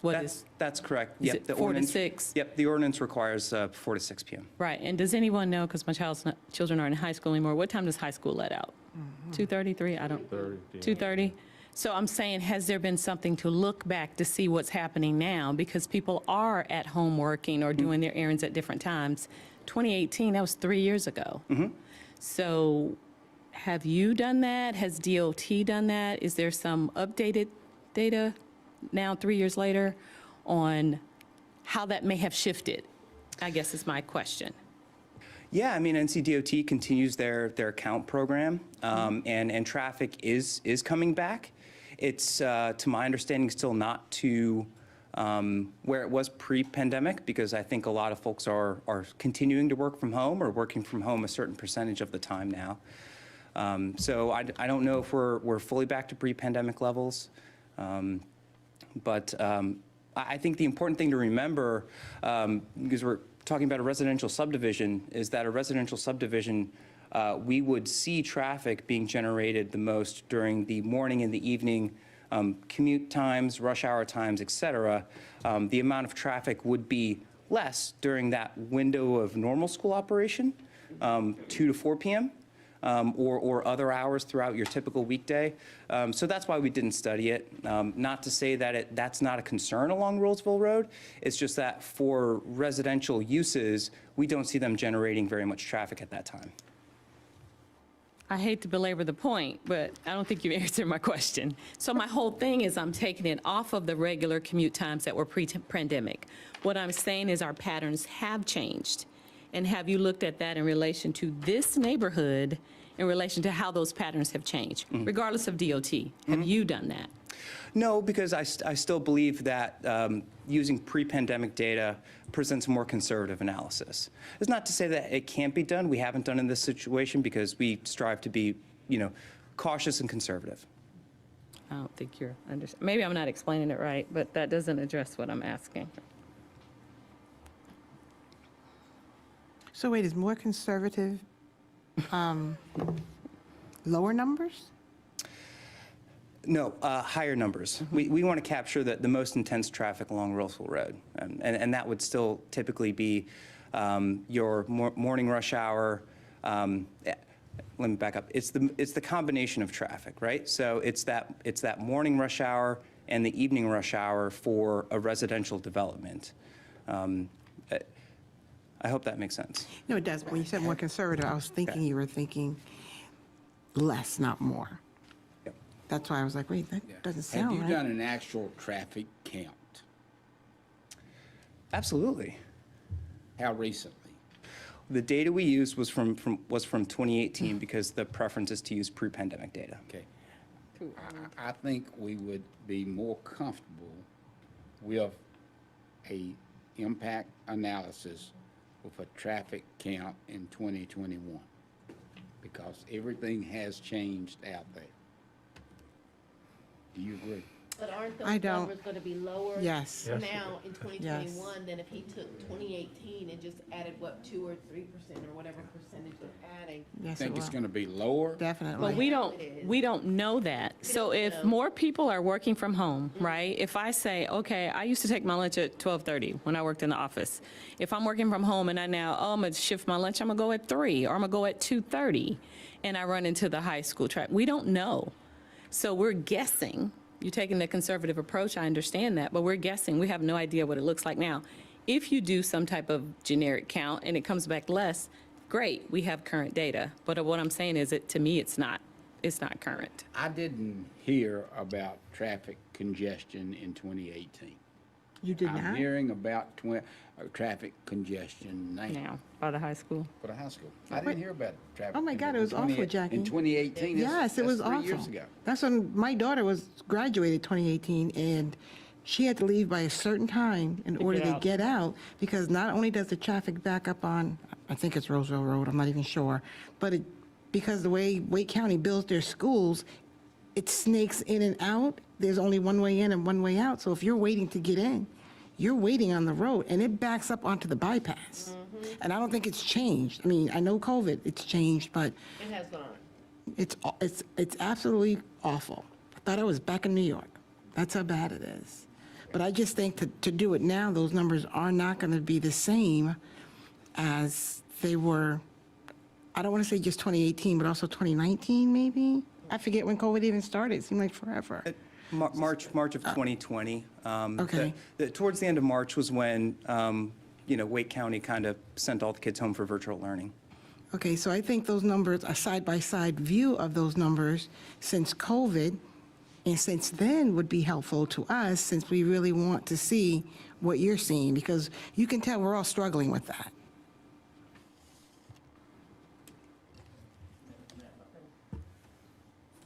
I think from where we stand and talking about it earlier today, when we took these predictions and took the flows and projected them, they're much higher than they are now. I mean, the projections we have now, but just what you said, people don't go out on the road anymore. They're staying from home. Projection levels that were done then are smaller than what we're actually seeing out there. That's not to tell you that you don't see the traffic going down there, but the projections are lower. That's why he's saying those projections are so conservative. The other thing that that I'd like to throw out is you just adopted your area thoroughfare plan that addressed, let me get this thing off again, that addressed what the thoroughfare on Roseville Road needs to be. Okay, 3 lanes, whatever's there. That was based on this land being 5 units an acre. So they took the most you could do, they took all the land use, everything around it, they did their projection when Kimberly Horn did it, and we're so far below that 5 units an acre, we're not putting any significant impact on all the existing traffic and everything that's out there now. The pandemic has lowered the traffic levels, lowered those levels of what they're going to be. Kalis is going to widen all of those lanes to make them safe. That's the reason you have a level. If you don't reach this level, you don't need to do a TIA because you're not going to have a significant input on what's existing. And that's kind of where we stand right now. And since we're so low, below the 3 to 5 units an acre at 1.6, we're not going to have a big impact on what's going on out there. Kalis has got that in place. They've also got warrants in place that when they get to a certain level, they'll do warrants on the traffic signal. If the first one doesn't work, when they go to the second and third ones, it gets to the level that Mr. Millen then will have that. But the point Matt was making is we're so far below what was anticipated back then and all these other traffic reports have done, we're not adding a significant enough there to warrant a traffic study, number one, and we're, 87, well, you did the study on 5 units an acre, we're at 1.6. So the traffic volumes and the fact that you attenuate that traffic out through leaving at certain parts of the day makes it a much safer road than it was when everybody was leaving the same time and the projections were higher and everything else. So we feel comfortable with what Matt's done and where we stand. You know what, I agree with what you're saying, right? But the part that scares me, and I don't know if it's fair to anybody who's standing before us now, is what's going to happen when it all comes together, because you're telling us you're under your numbers, somebody else is going to come and say they're under their numbers, and the next thing you know, they're going to be sitting in traffic trying to drop their kids off for 2 days in advance. And I know you can't predict that, and I get you're saying what works for your project, but that's my concern. Right. So I get what you're saying, but I'm looking at everything once it comes together. And I'm not sure if you're even supposed to look at it that way. You adopted the thoroughfare plan, we meet the thoroughfare plan Right. requirements, we meet all the road requirements, we meet everything that was put forward, and we're putting less traffic on the road that was ever generated. Yeah. Well, you mentioned widening the road. I don't recall the widening of the road. I recall the turn lane being added. Yes. So let's talk about what's being done. And we, as a board, we have to consider all of it. Yes, ma'am. I know that your project matters to you, but the entire projects, all of them on that road matter to us. Yes, ma'am. And So they that's all what we're matter to me, focused too. on. That's what we're focused on. None of us can see the future, right? And so we have to make a decision based on having all of that information and considering all that we can have at hand. So we are sorry to belabor the point, but if we have concerns, we have every right as a board to express those concerns and get answers to those questions. The road widening is being done, one of the conditions is we will not start our project until the complete road widening, north and south, and the gap are in place. That was done for a purpose. Kalis, before they can start theirs, on their first and second place, the road has to be done. It has to be 3 lanes, has to be curb and gutted, had to be sidewalk, the water line's got to be in the ground before we can start construction on our project. So all of that is going to be in place before that starts. So it's going to be safe from that distance anyway, from what they're responsible for. Which provides a good, safe lane, a middle turn lane. To the extent it's helpful to the board, and I know this is probably something that the manager would have mentioned, the widening project here is the subject of the reimbursement agreement that the town entered into with Kalis Falls developer. The portion that the town is reimbursing to Kalis Falls includes the area of the gap that includes this development. The idea of the board at the time being that the function of this road would not be effective if it started, stopped, started again, wide, narrow, as we go up Rolesville. So the town has filled the gap, if you will, with a reimbursement agreement with Kalis Falls. The property owners now who are in the gap, and obviously those on the east side of the road, benefit from that because the board has looked into the future and planned for future growth. I like the subdivision and the fact that it's 1.6 homes per acre, which is less density than Kayla's Farms. Okay, on paper, it looks good, but I do share concerns about traffic. What you have just said helps me understand it, and again, I like it, but in the back of all of our minds are the complaints that we're getting from people about traffic out there, and that's the reason for our concern. Any other questions, or did you have any more presentations to do? Do you have anything else? I think we're up to date. I will bring up to date the Greenway. We had a meeting this afternoon on the Greenway, and where we had first put in that option 1, where you'll see the red line that runs down beside it. The staff and the Greenway Commission recommended that we go with option 2, which is a green one that takes that greenway away and puts it back in the woods and makes it a little bit further out, and then ties onto the road in Kalis at that point in time, which will have a greenway, which will have an 8-foot path, what you call a multi-trail path. And what is, that will run all the way to intersect with the one at Kalis Falls. So you've got a contiguous greenway. You can go north, you can go south, and we felt like that was in the best interest of the town and the project. Could you, I'm so sorry, but can you, I heard what you said, but can you get the little pointer thing and draw, move it around a little bit and tell us where it's going? Does anybody know where that pointer is, that highlighter? Thank you, Michael. Michael's. The green line. Yeah, the green This line. green section will go here, all the way up to here, and then this will follow the recommended trail by the board. By the staff and oh, thank you. Yeah. I was gonna say, it must be nice to be tall. Okay, This screen. okay, all right, never mind. Cool. Any other questions? All right, if not, I will take any comments from the public in favor at this time. Is this after Meredith?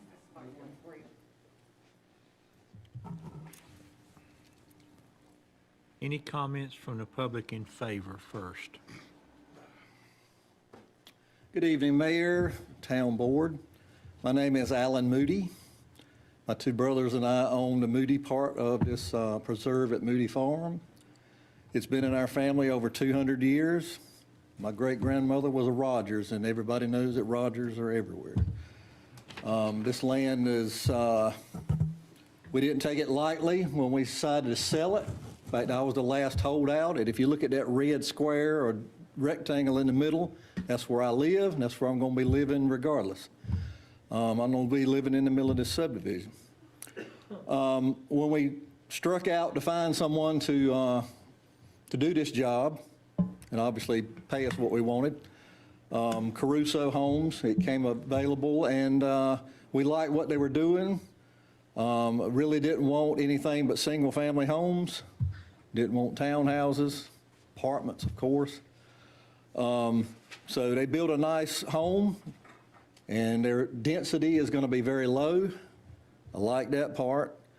But I'm here in favor today because while this is a farm that's been in my family for years, I'm afraid the farming is gone. We don't have any descendants that want to farm it. So it just seemed like the time to sell. And anyway, that's why I'm in favor of it today. Thank you very much. Thank you. Okay, any others in favor? State your name and address, Derek. Sure. My name is Derek Verstegen. I'm on Virginia Water Drive. I sit on the Open Space and Greenway Committee. Obviously, I'm here as on behalf of myself, but with the information I have, it's kind of a luxury, I guess.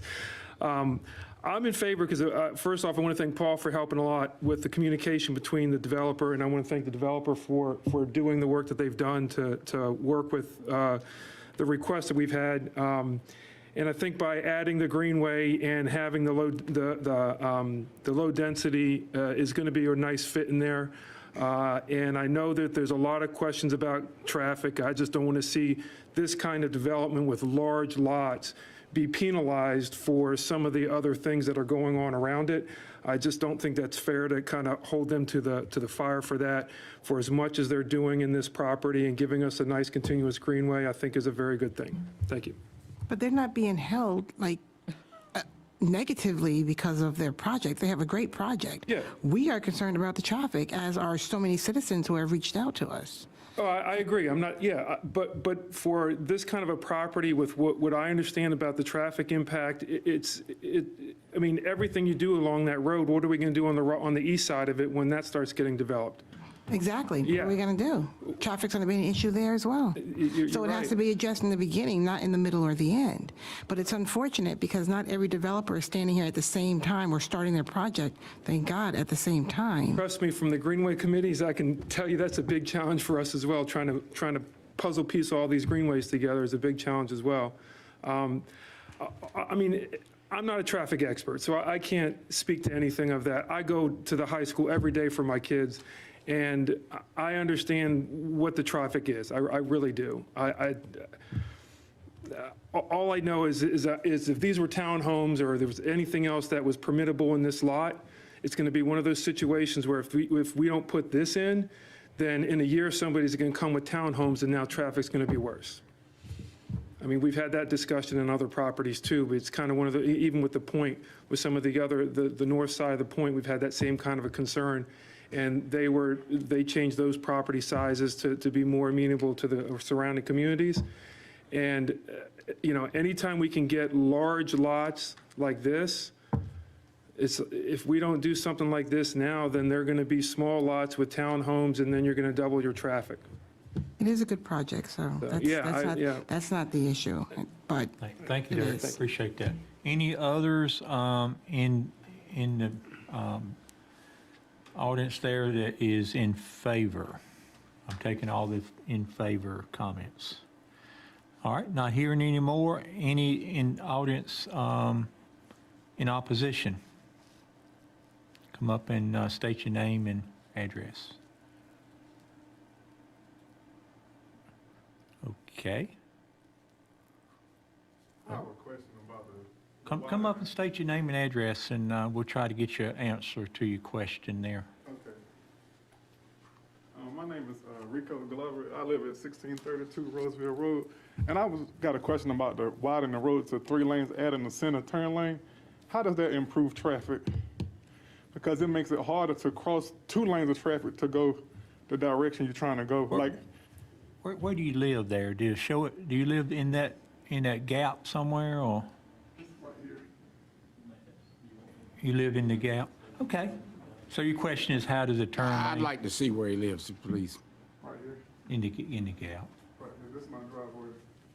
So if I make a left turn and go down to the high school, and you widen this to 3 lanes, or a turning lane for like a subdivision right here, how does having to look across this extra lane help me go to the high school to take my son to high school?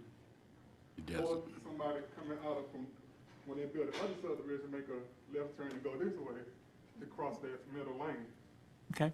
Good, fair question. We'll bring the engineer back up and let him answer that for us. So thank you.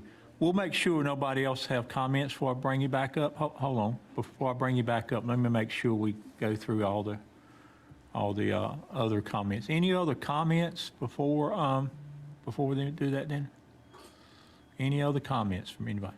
I see one hand. Come on up, state your name and address, please. My name's Annette Shore. I'm at 1636 Roseville Road. I am in the big rectangle section that surrounds the pond. You can use the pointer so we can see it. I didn't see it. I'm in this section here. That is all my property. And Mr. Glover and I share this drive. Gotcha. Okay. My question Besides, we are concerned about the traffic, of course, trying to get out. But I know turn lanes do help that a little bit. I have concerns on the greenway part, because it looks to me that the greenway here is going to show everyone that there's a wide opening space for them to come enjoy my property. So I would like something done, fencing. At least I have animals on my property. Children use greenways. Children do not realize that the animals are not there for their pleasure. So wait, can you point to your property again? Right above the black line. Right. Whole section here. Right, the part where the greenway is gonna, Where it dead ends. Greenway Right comes there. right here. I have animals all back here. oh, And so that is one of my really big concerns of, for the health and welfare of my animals. and they're mostly. not currently fenced in? No, it's not currently fenced in. There was nothing behind me, so therefore I haven't fenced in, any of that. And with them putting in all of this, I think it should be more their responsibility to put it in, since they are adding stress to my life and to my animals and everything. So that's my big concern, my husband and I both. Okay. Thank you. What was your name again, ma'am? Annette Shore. Shore? Yeah, 1636 Roseville Road. Thank you. Thank you. Appreciate that. A question. Any others? Is the developer planning to fence that area that abuts her property? You are. What type of fencing are you going to use? Yeah, we'll call them back. We'll call them back after we get, I want to just make sure we get through all the comments. So any other comments from anybody? In opposition or favor? Okay, all right, thank you, appreciate that. So I would like maybe the engineer or either you come up and I think was a question about how does the turn lanes make it safer and, Matt is the engineer. Address the TIA on that road with that thing, but we had already planned to put a fence around that area where she is. She came to the neighborhood meeting, she explained her stuff, and then I don't think I had a chance to explain to you, but what the developer has agreed to put that fence around there to fence that off, and if we have to run it a little bit further to keep the greenway off your property or stop it a little bit short, so nobody's just gonna be wandering out there where your dogs are, we'll be Where's glad to the fence accommodate gonna that. be? Are you thinking of running it around the pond area too? Well, the pond, no, we were just running it where our housing were and where it's over there. The pond, the acreage and where it is, it's kind of in the pond's gonna be drained, it's gonna be dried out, it's gonna be a natural area. Mr. Gleese, the public cannot hear what you're saying because you're not in the microphone. And I if you don't apologize, mind, you ma'am. can point, if you could point, because I'm visual, to the area that you're describing where the fencing, you're planning to put the fencing. Thank you. I apologize. Oh, no problem. We're gonna put a fence across down through here and across to here. That fence right there will stop this until the future is expanded. It will separate her from her dogs and her animals and separate the new housing units from what's going on there and be a buffer between the two. So that's what the developer had asked me to do. Gotcha. thank you much. Okay, So just to clarify, because I think you were muffled under your mask. So you said the red line behind the housing that you're proposing, all the way past where the greenway is, at that corner? See from this corner here, Gotcha. all the way to here, Uh-huh. and all the way to there. All the way up? Yes, ma'am. Okay. And all those homes. Gotcha. We're trying to buffer her place from hers. We don't want to interfere with her livelihood, which is her dogs and her pounds. Certainly. Thank you. What about on the other side of that, to the right of the greenway? That's just open space. Oh, that's a regular Doesn't open have the right space? to do it there because he doesn't own it. Okay, cool, thank you. That's in the pond. Real quick on the left turn lanes and how it does help. As quick as I can, if we give the left turning traffic space to stop and wait for a gap in the opposing traffic stream, you won't stop the through traffic. If Rolesville Road is only a 2-lane road, Those left turns, right, either turning into the high school, private driveways, or anywhere along the road, has to stop. And when that traffic stops, it backs up traffic behind it. So if we give the left turners their own lane on the center of the road, they have dedicated space for them to stop and make a safe turn.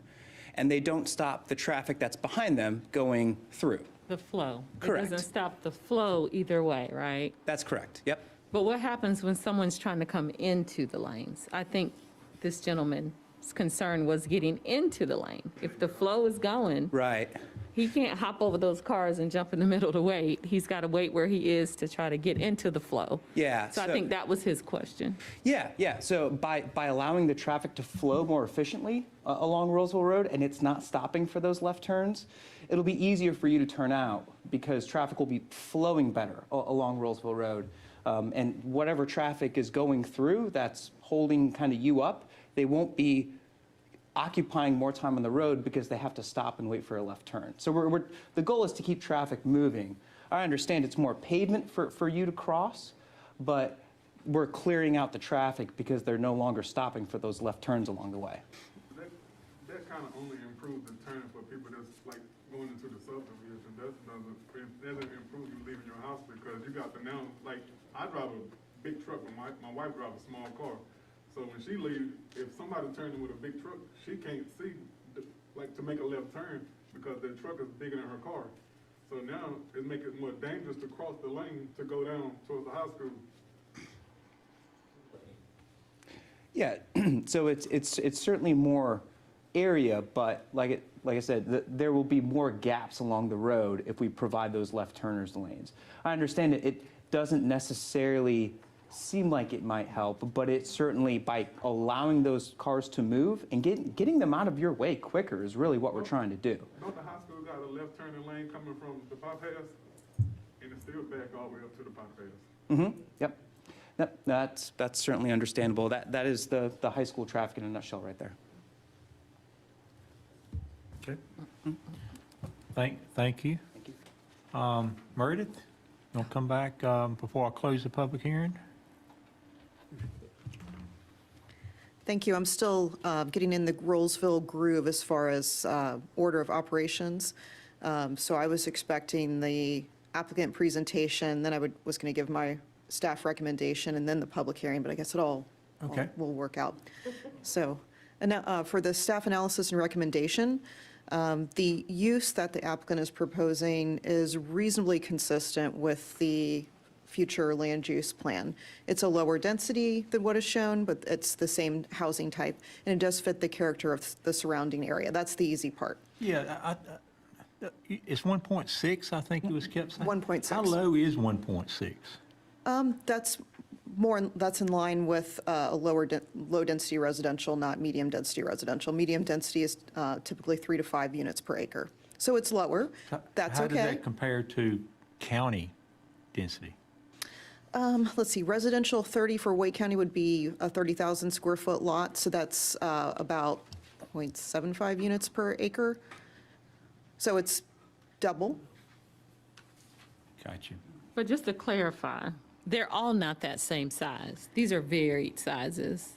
Is that correct? I'm just talking about the lot sizes. And this is very tiny writing, so I've been over here looking at the. And I have my good glasses on, I know it's hard to read. I know their minimum lot size is 10,000 square feet. And I believe the applicant said before, and they can correct me if I'm wrong, that their average lot size is about 12,000 square feet.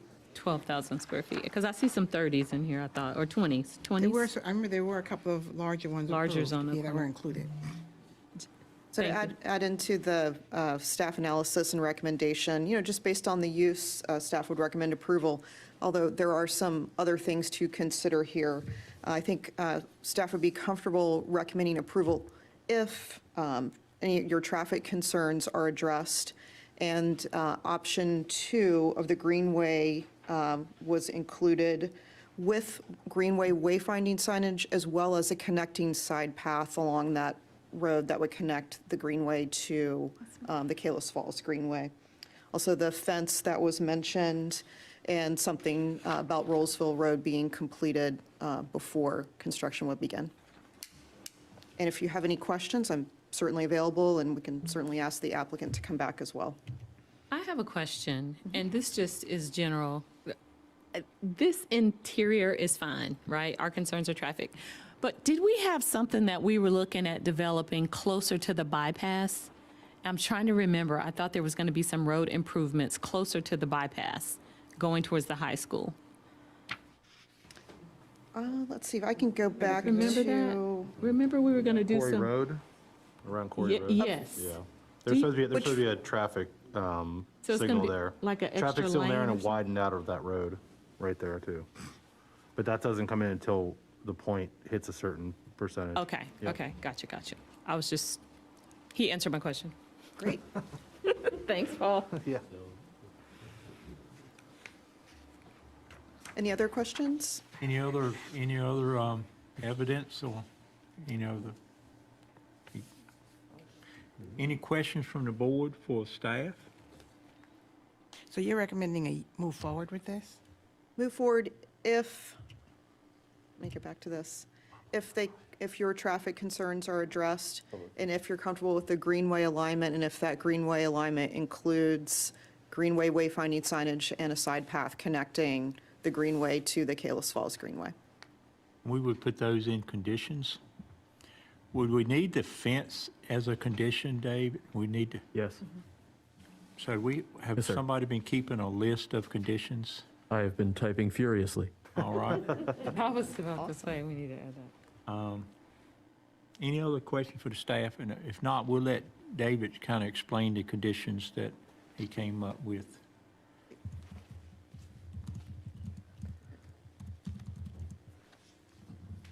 Given the additional conditions that have been suggested by staff, because those came after the public hearing, the applicant has not had an opportunity to address the suggested conditions.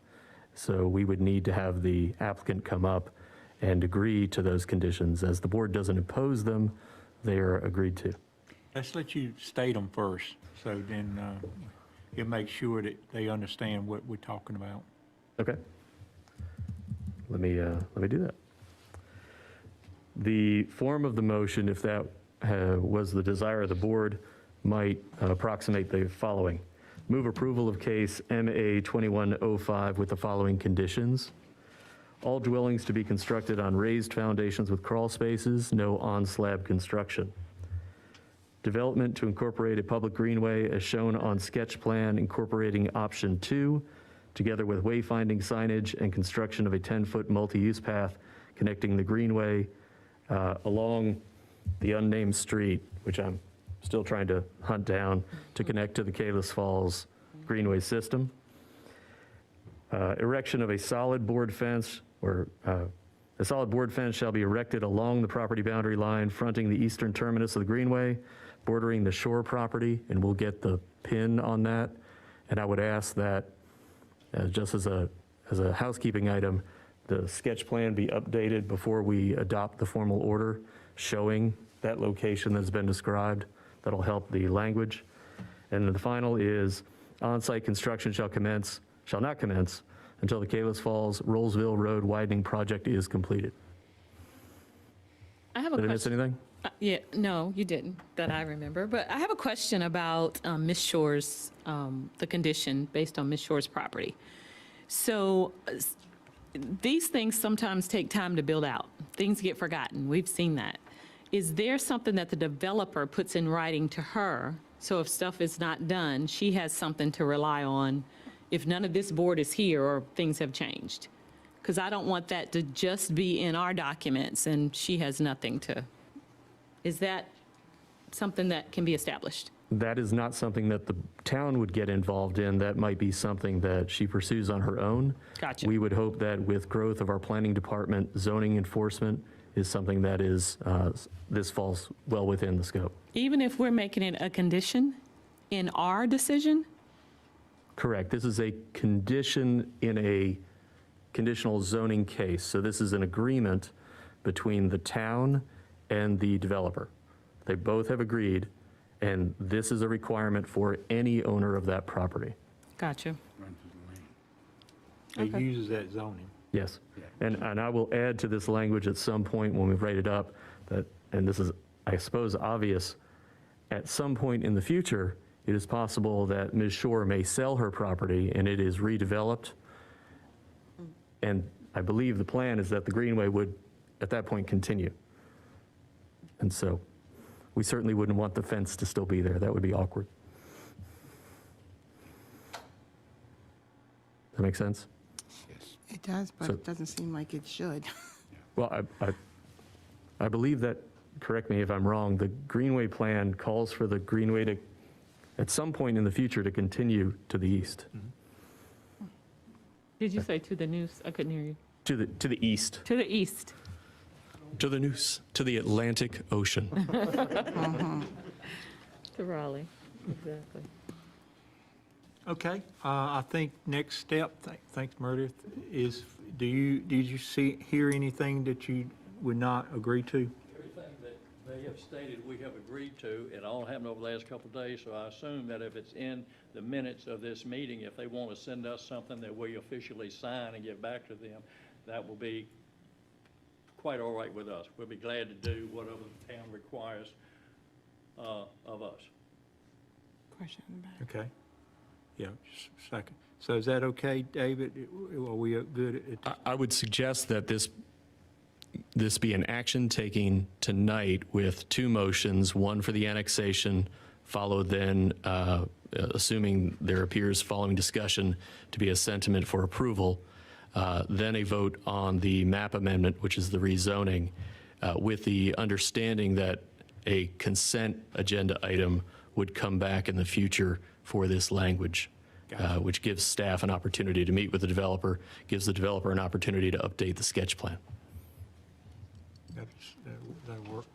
Okay, one last thing, I think somebody wanted to make a comment, so come up and we'll let you have one comment. We still have the public hearing open. My question is, I had first time heard tonight that you're going to drain the pond. Okay. So has any environmental study been done about the pond? Because we have tons of turtles and all kinds of other animals that use that pond daily. We have turtles that come out of that pond up to my back steps almost and lay eggs, and those babies go back to the pond yearly. So that, I'm an animal person, I'm sorry, y'all, but that is another one of my concerns is the animals that use this pond. Well, Can I address this? Can I make a comment about the Hold on, let's get one up at the mic at a time. About what she's asking. Yeah. we had prepared information to do do that because of two things. To the mic. We can't hear you, Mr. Glue. Yeah. I apologize for that. I hate my loud, I'm so loud.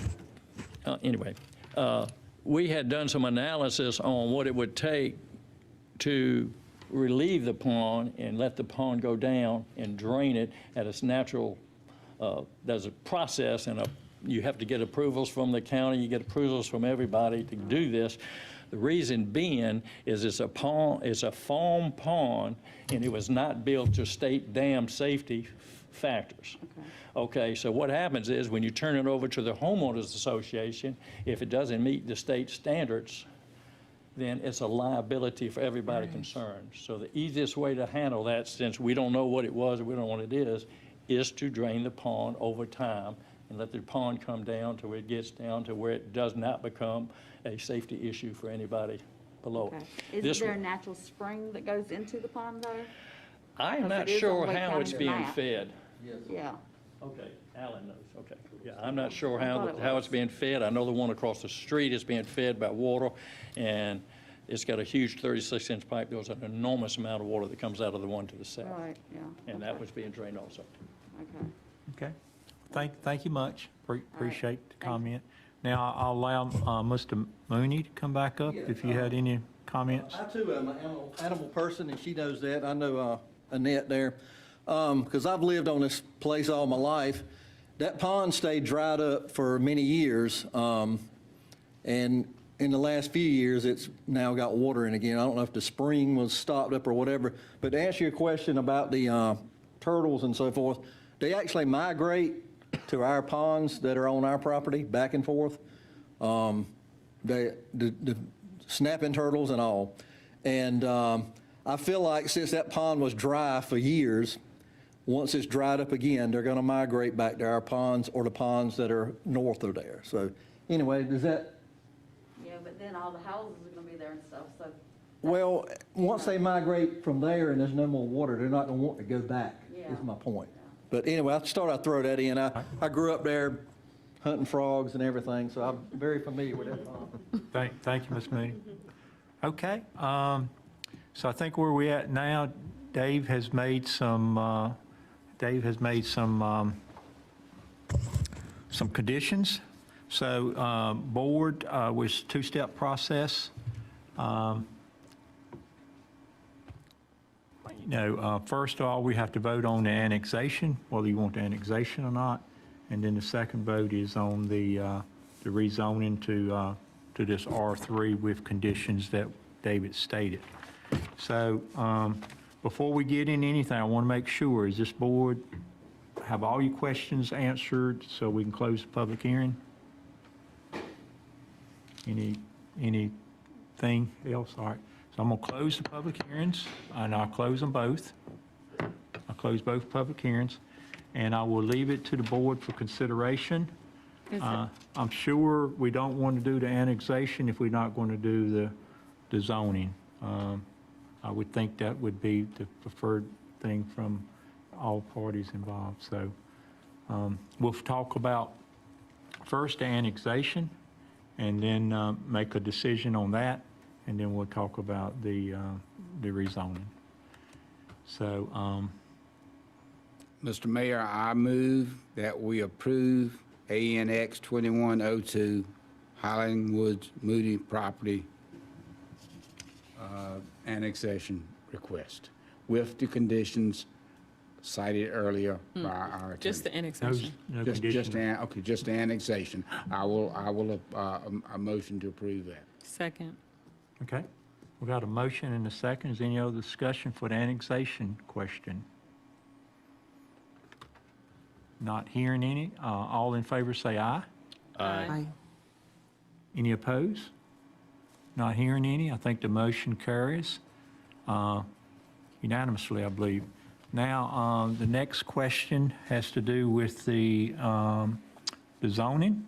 I think the request is to rezone with the conditions that David stated.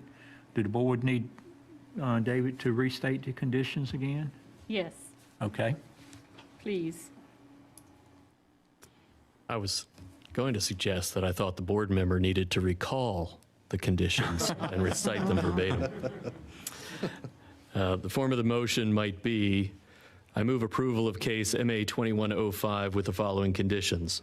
All dwellings to be constructed on raised foundations with crawl spaces, no on-slab construction. Development to incorporate a public greenway as shown on the sketch plan, incorporating option 2, together with wayfinding signage and construction of a 10-foot public multi-use path connecting the greenway to the Kalis Falls Greenway network as shown on the sketch plan.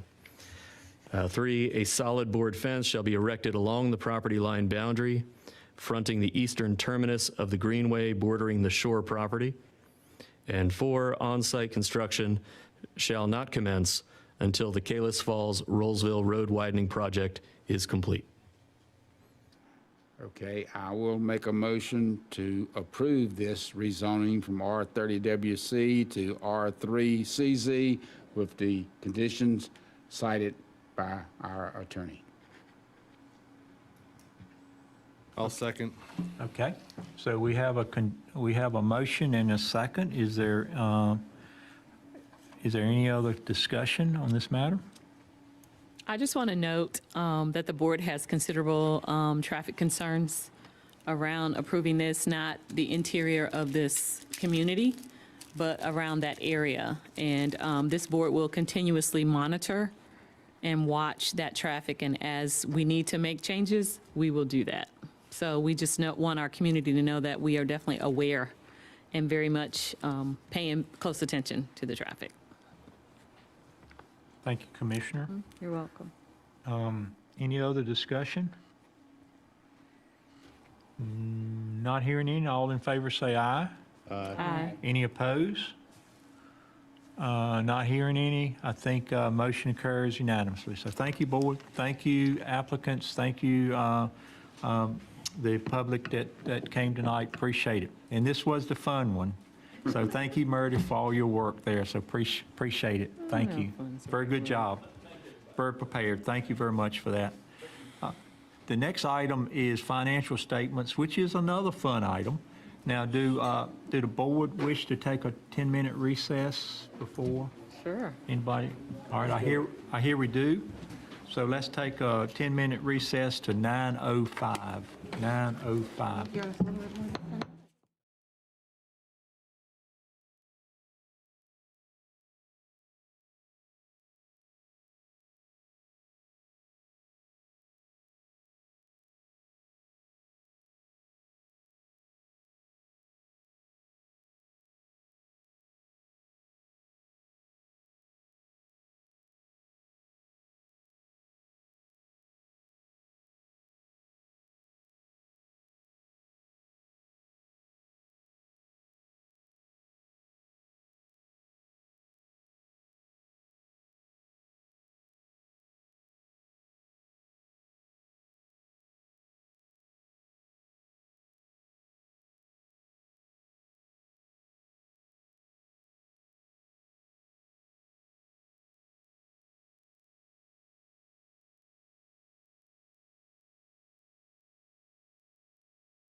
Session here.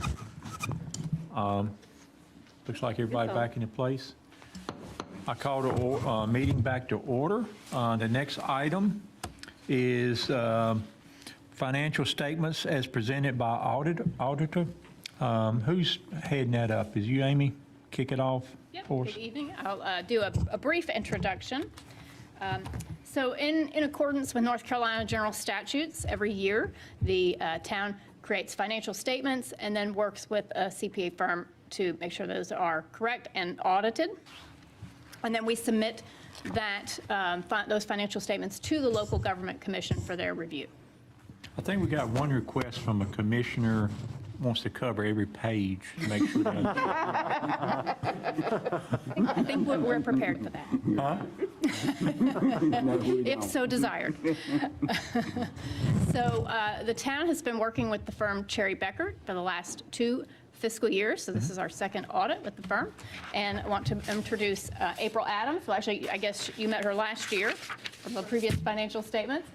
She's here again to talk about the financial statements for the year ending June 30 of 2021. So, April?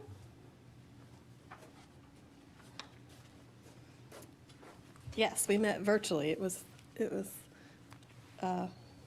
different last year.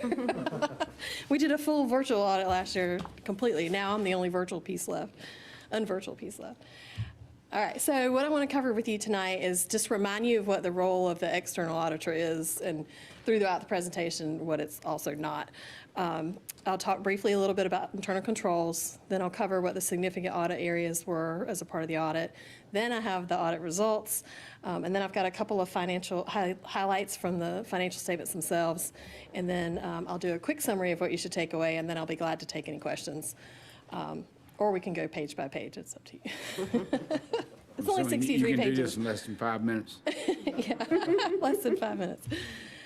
All right, so the role of the external auditor, we perform your audit in accordance with 2 sets of auditing standards. The first one is just the generally accepted auditing standards of the United States.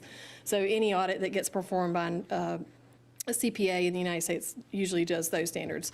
We add the second set of standards because of the federal and state grant dollars that follow through, and that's the government auditing standards. Both standards require that we plan and perform procedures to obtain reasonable assurance that your financial statements are free from material misstatement. And I know that was a lot, but basically what that means is that we perform a risk-based audit, and we're looking specifically, we identify where are your financial statements most susceptible to being materially misstated. And then we focus in on those areas and perform procedures to ensure that they are fairly stated. Once we're done with all of our procedures, we are required to express opinions on the financial statements, and we do 2 opinions because we do 2 sets of auditing standards. And then also the audit standards require us to communicate certain things to you as the board, and so we do that in 2 ways. One, I'll communicate tonight through this presentation, and there's a letter that accompanies your financial statements that also includes the same information. Types of things are if there were significant changes in accounting policies, we identify what the significant estimates are in your financial statements because of the nature of what they are, they're estimates. So we want to make sure you know that that's what they are. They're based on what management knew at the end of the year. And then also if there was any journal entries identified during the audit, we bring those to your attention and list them out in the letter. All right, so for internal controls, we don't actually opine on internal controls, but we do report on them, and we are required to do quite a bit of work as a part of our audit on internal controls. And so the first thing we do is identify what the significant cycles are, transaction cycles that occur throughout the town. It's things like how do checks get paid, so cash disbursements, how does payroll occur, how do you receive cash, and then finally, how does the information get from the financial system into the actual financial statements you have in front of you. Once what we're required to do is to get all the policies and procedures related to those transaction cycles and do a walkthrough of one. So we get an understanding and then we test one transaction at random from its initiation all the way through how it gets recorded and ultimately reported. Once we've done all that, we can decide if we want to actually test the controls and rely upon them as a part of our audit approach to determine whether your financial statements are free from material misstatement. And so we do that. We do test controls over some of those cycles. We test cash disbursements. We test the controls over payroll. And we can test the controls over these big estimates for your OPEB, which is your health insurance for your retirees. That stands for other post-employment benefits. Your LEOSA, which is your pension and separation allowance related to just your law enforcement officers, and then your Elders pension, which is the local government pension plan for all your other employees. And from that test of controls, we didn't identify any issues. The journal entries, they do require us, the standards require us to look at journal entries specifically. So we get what we call a data dump of all journal entries that happen throughout the year, and we mine that looking for unusual transactions. We pull a sample of journal entries, pull all and ask for all the supporting documentation, the approvals, all those types of things to make sure that the accounts make sense with what the purpose of the journal entry is, that it was properly approved and those types of things. And then finally, we do and are required to look at the information technology controls over that financial system. And that includes access to the system and the physical security of it as well. All right, so significant audit areas. In our judgment, we're allowed to decide what the significant audit areas are of the financial statements. And so I've listed those here in the first two buckets. And what we're doing with the items listed in those first two buckets are testing them substantively. So that means we're either looking at or getting third-party confirmations, we're testing them analytically, which means we're looking at the relationships of the balances or comparing it to information we know that has occurred throughout the year. And then if we have to, we'll do a test of details, which means we're pulling samples of transactions and looking at all the supporting documentation for those.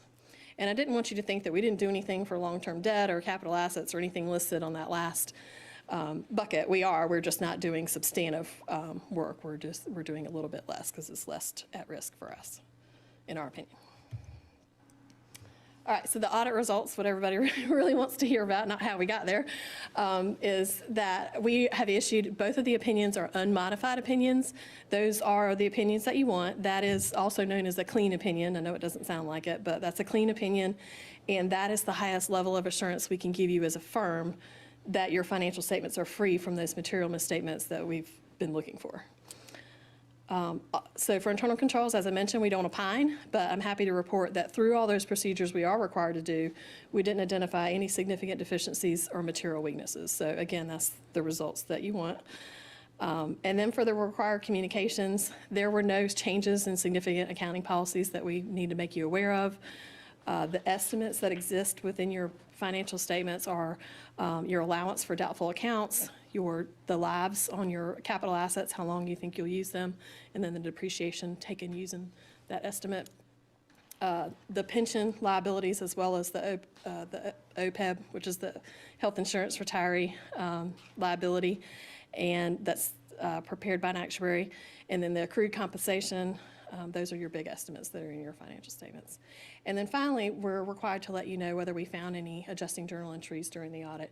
We did find some, none that were material, but ones that by booking make the financial statements more accurate. They had to do with changes of reclassifying things into, like within fund balance, classifying those into the right categories, and then just cut off with the ad valorem taxes. So as Wake County gives you money, just getting that right cutoff at year end, and reporting it from modified to full accrual. There's two different sets of statements, and just getting those numbers exactly correct. All right, so we'll move on to some financial results from the financial statements. One of the things you guys do as a board is set a budget for the general fund every year. And you do some adjustments throughout the year. So we're looking at the final budget for the year, considering all the adjustments, if any, made during the year.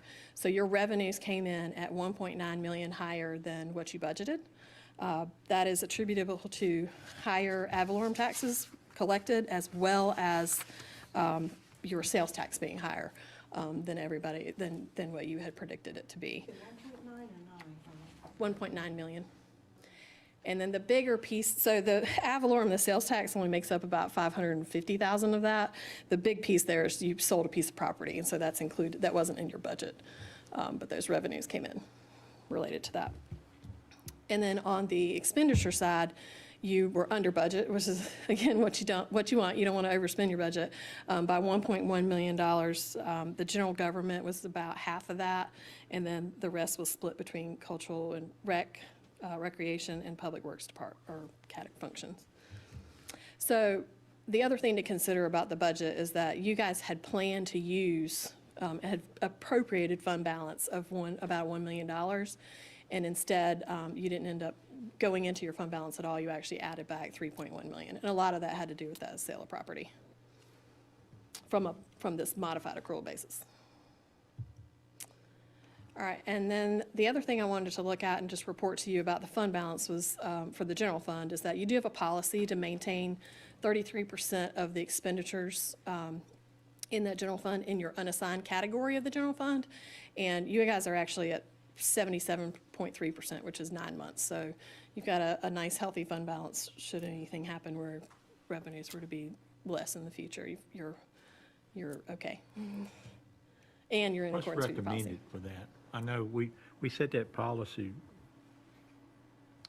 20 years ago, probably 18 years ago at least, long time. What's, I guess, is there a recommended percentage? I definitely think that you're in the 33% is in that recommended range. I know the state has a minimum of 0.08%, but I know I think it's maybe like, I think it's a month maybe, but I do know that they're looking for it to be much higher. They've got some performance indicators that they're looking for, and it's more above the 25%. And I think also population has something to do with I guess the ranges of those things.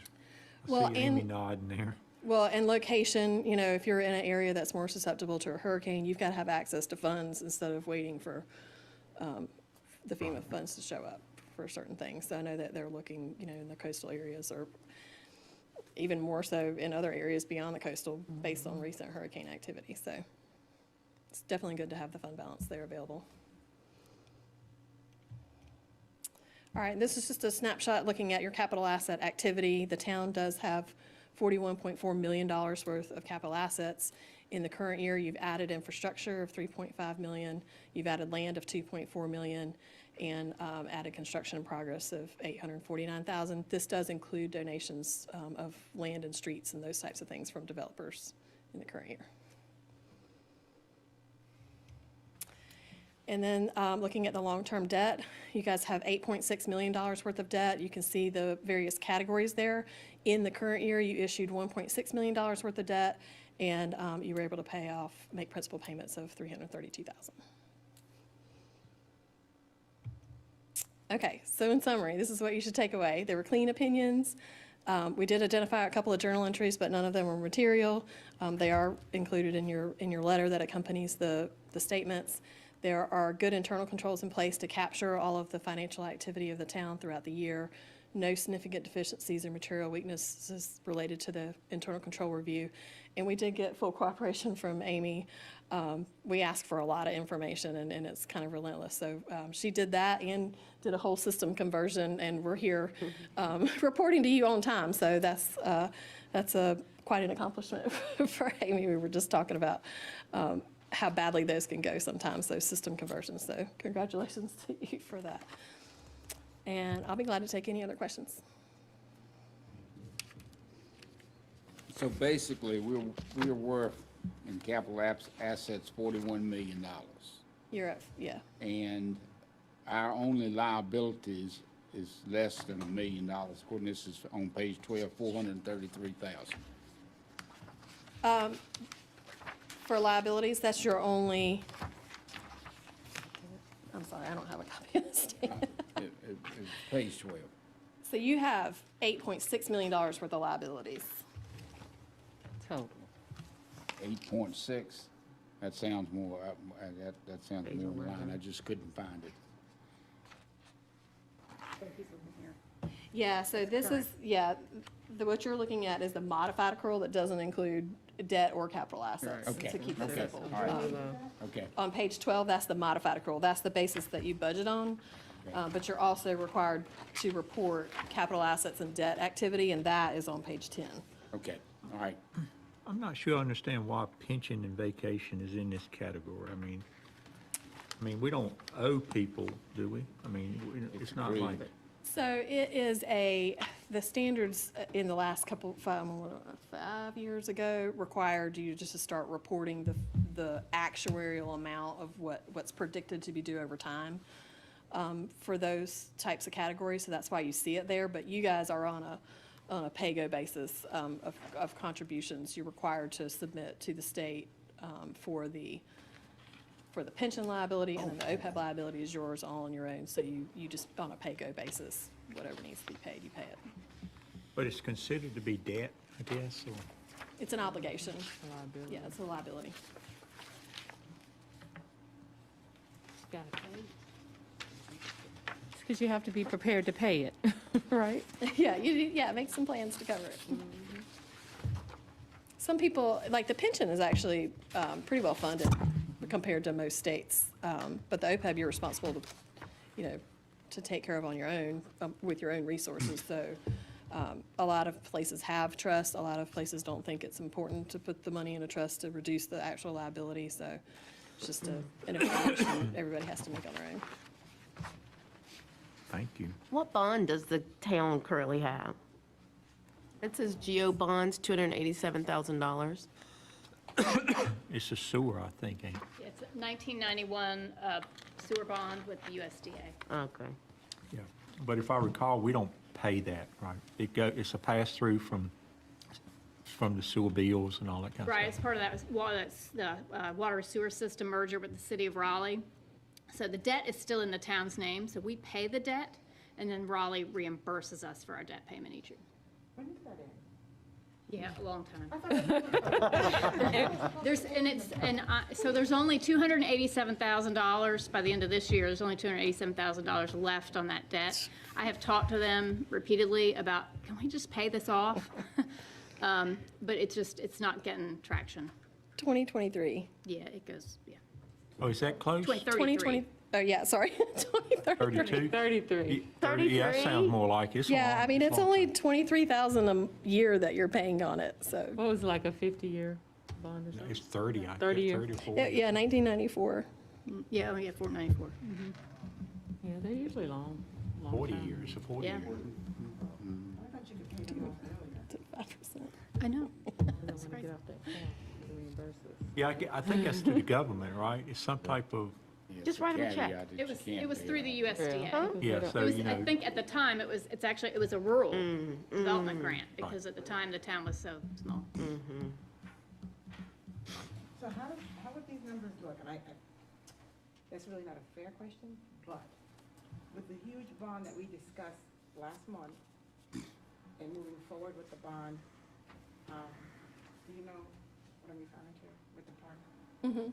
Yeah, I think so. We just threw these numbers completely off, correct? Well, it depends on how much you take down, and, like you're asked the government, the public to put the bonds out, but then you actually got to go get them and put them on. So that doesn't always happen, within as quick. I don't know what the plan is, how quickly that happens. I'm not saying But quick, I'm just saying that it would definitely have a huge impact on this. Right. I know it would, I don't even know why I asked. It would double it more than, maybe triple. Thank you. Any other questions from the board? Great job. Appreciate it. This is good results. I think it's been a long time since we've had some type of issue. Since Amy's been here, probably. So, good job. Always good job on that. I do have a question, though. Just curious. You know how you go to, or I used to go to H&R Block. I have a better account now, but Dex, when you go to H&R Block, they give you that guarantee, and they say, if we messed up on your taxes, then if the government comes after you, we will cover you. So who audits the auditors?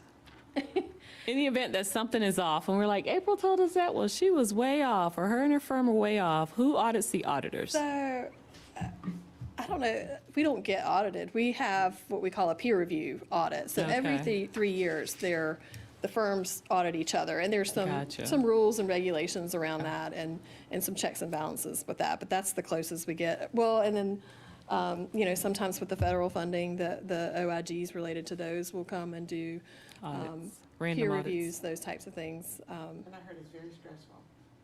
Yeah, it's not fun. It's just, yeah, it's kind of like being audited. It's not fun. But yeah, they ask you to upload everything and they look and look at your work papers and those types of things. So there's very different ways. I mean, we are governed by the CPA board as well for the state board and those types of things. And Good. And Beth keeps tabs on us as well. Right. Beth Wood does. So.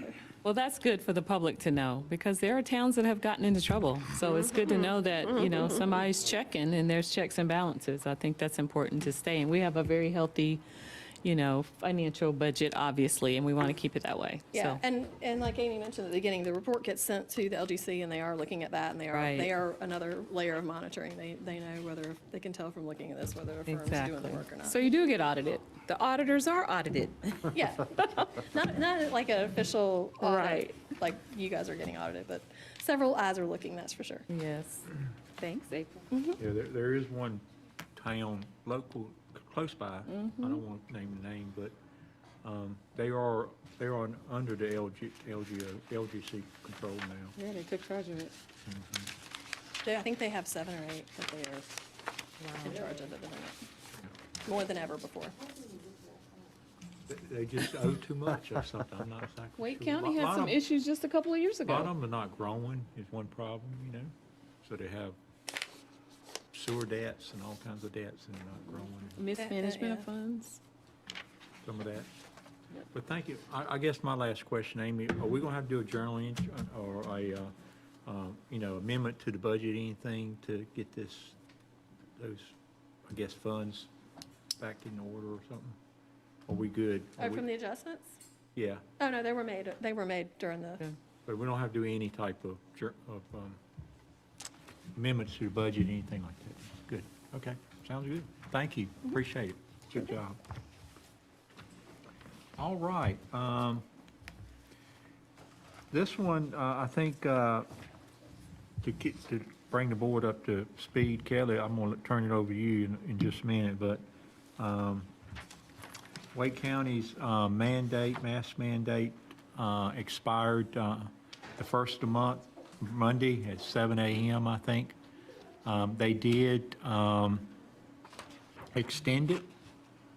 They extended it to an undetermined date, and it will stay in place until those two major factors or measurements, reach where they want it to reach. And once they reach those measurements, they will drop it.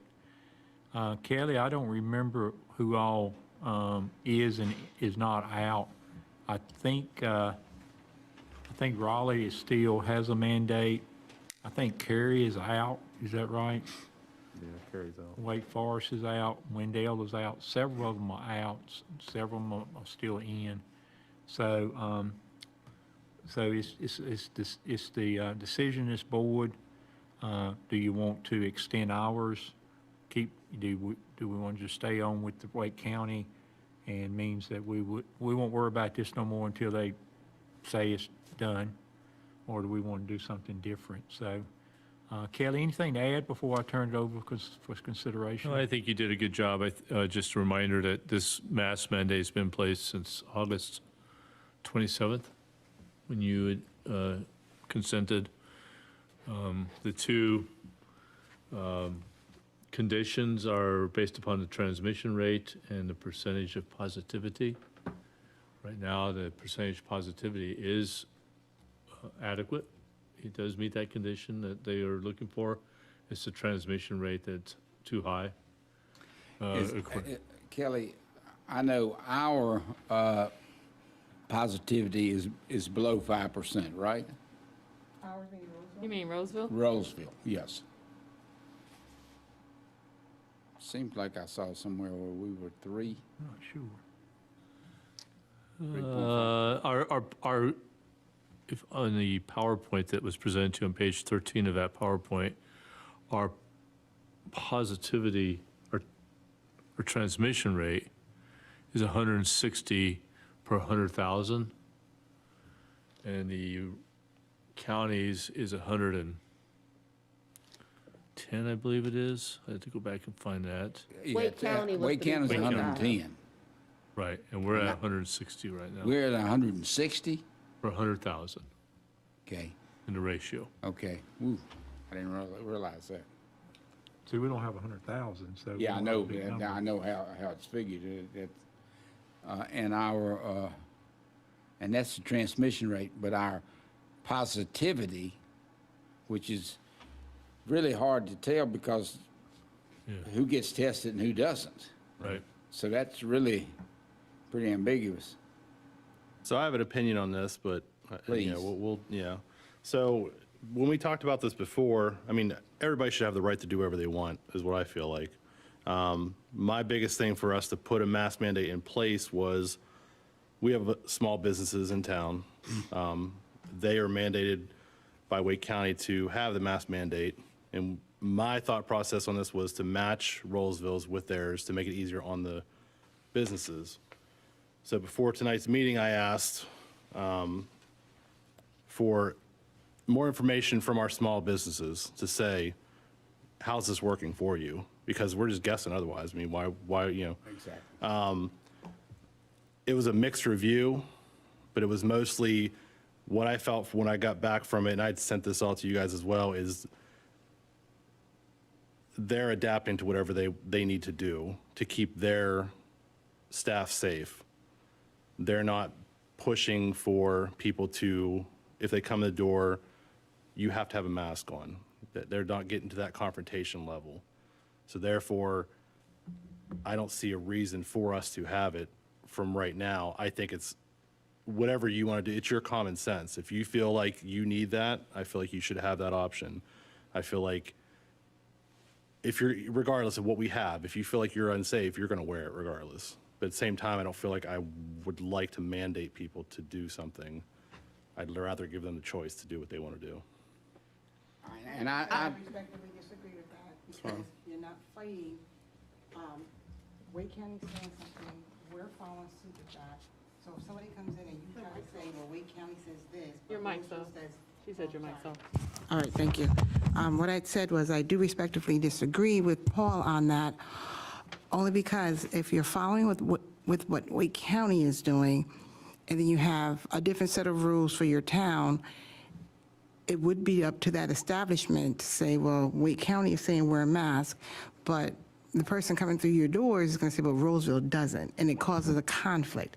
But yes, as a small business owner with a brick and mortar building, it would be easier if Wake County says what they say, and we have a choice, even though the rule says you have to wear the mask. If somebody walks through your doors and they don't, a conversation can be had, like, okay, I mean, you can ask people if they're vaccinated. It's personal. They don't have to answer that. But at least you don't have to fight them and say, well, we wear a mask here, or it's up to you not to. Right. But when you have two conflicting entities saying yes, wear and don't wear, that's when you get a problem. So yeah, it should be your right to decide, but it should be somebody else's right to feel protected when they walk into your establishment and be able to back it up versus having businesses kick you out because you're not wearing a mask or because you are. Right. So I'm just saying the conflict is a little much when you're dealing with two different sets of rules. And I also looked at, like, you know, the transmission rate, this and that, and everything else, and where we're at right now, and also just walking through Food Line today.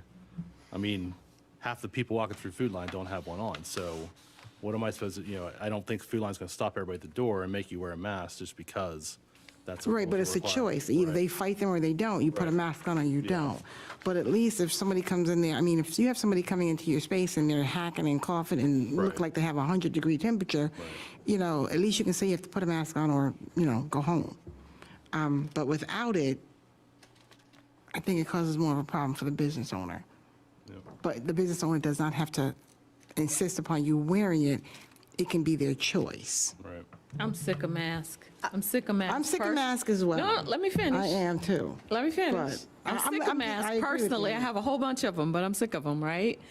But before I came here, I was watching the news, and they said the numbers were going back up.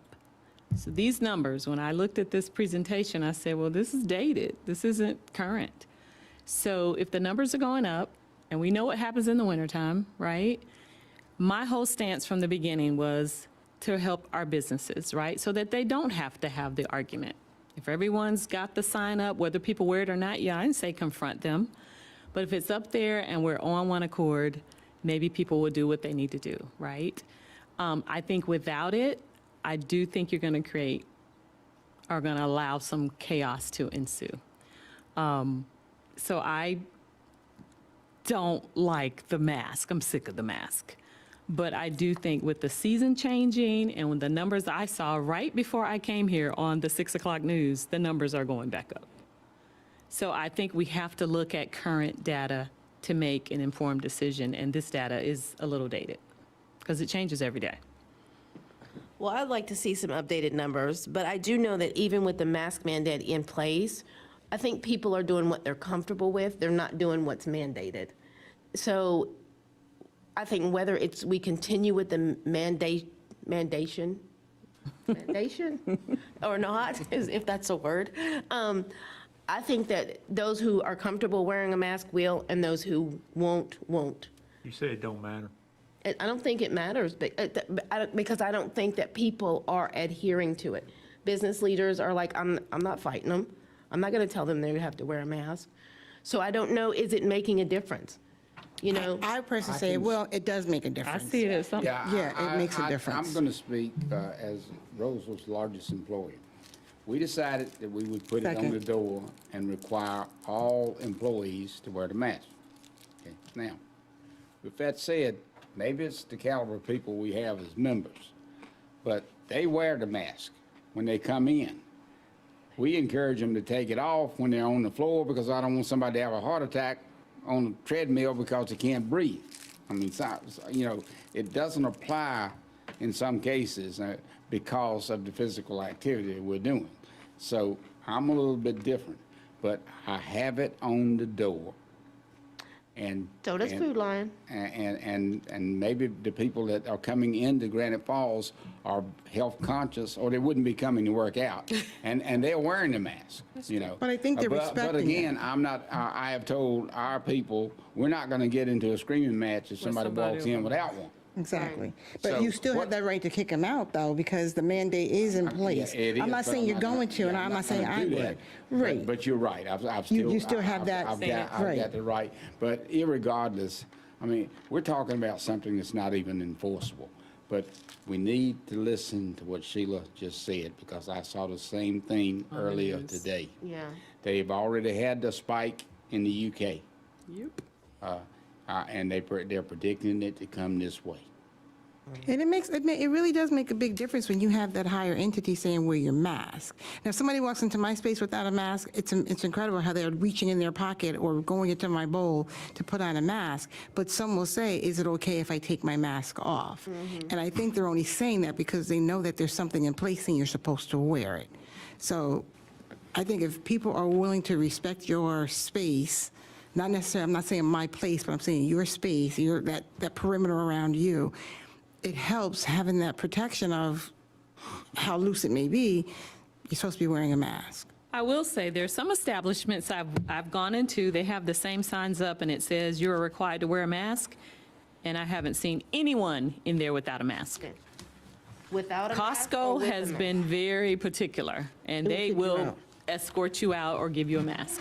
So I just think it depends on where, but I think if you take away the mask, then I think you're just going to have nobody wearing them because you're not even trying. And I just think with the months changing and the data changing, we need to listen to that. Okay, thank you, board. Good discussions. So I will entertain a motion. I guess a simple motion would be either to stay with the Wake County plan or not. So I'll entertain a motion from somebody. Well, I would make a motion that we continue following Wake County's guidelines and continue wearing the mask. Okay. Until the numbers go down. Yes, definitely until the numbers come down. Don't know what the magic number is, but until they start coming Well, down. they have it in there. They have But- Others do get a fall. Your motion is to follow Wake County. Correct. And it'll go away whenever those numbers drop. And they don't have a magic number, they said. They do. They do now? Oh, last I heard before I got. 49% or 49. They have two factors. The positive. Right, I knew they had two, but I thought I read some, maybe I was reading the New York one or the Las Vegas one, I'm sorry. Transmission and percent positive. Okay, good, I didn't see that well. So I got a motion from Commissioner, I second. okay. I got a motion sorry, were you- from Commissioner Melody and. Medley, And a, Ronnie, Medley. look what time it is. Okay, gotcha. Thank you. I got a motion and a second from Commissioner Sutton. Is there any other discussion on this matter? If not, all in favor say aye. Aye. I'm going to say aye. Can I say something now? Not yet. Oh, So aye. 3 ayes. Is it noes? Wait, Any got noes? 4 ayes. I'm a no. You're no, you're no. So it's 3-2 is my count. So it passes. No, Jackie said yes. No, he said no. You said no? Oh. So Kelly, 3-2, we'll stay, let them know that we're staying on. They're just waiting for a deaffirmation. Gotcha. So you can do that. Yeah. the only reason that I'm saying yes is because I was not thinking about the flu season and all of that comes with that. Because before I was like, no, because nobody's going to do it anyway. But then if it is mandated, then a business owner, when they come in hacking and coughing, does have that option, but are they going to exercise that option to say, put on a mask? I'll say, me personally, I would. And see, But that's the me. only reason that I'm saying yes is because that gives it, well, not the only reason, that is not the only reason, because it does give them the option to approach that person and they feel like they have something behind them. And actually, Jackie, I was reading online and they said it is law enforceable. Did y'all read that? I looked it up online. Is a I think mandate it must be enforceable? because Costco does it and they get police to come and help. Costco does not play. They are not playing around, they're like out. There without a mask. Can I add some piece of good news? It wasn't necessarily, but I did sit in and the presentation was by the Wake County. Your mic's off, Kelly. Sorry, thank you. Think I'm not the The only one. presentation I sat in was by the Wake County Health Department Director. Two pieces.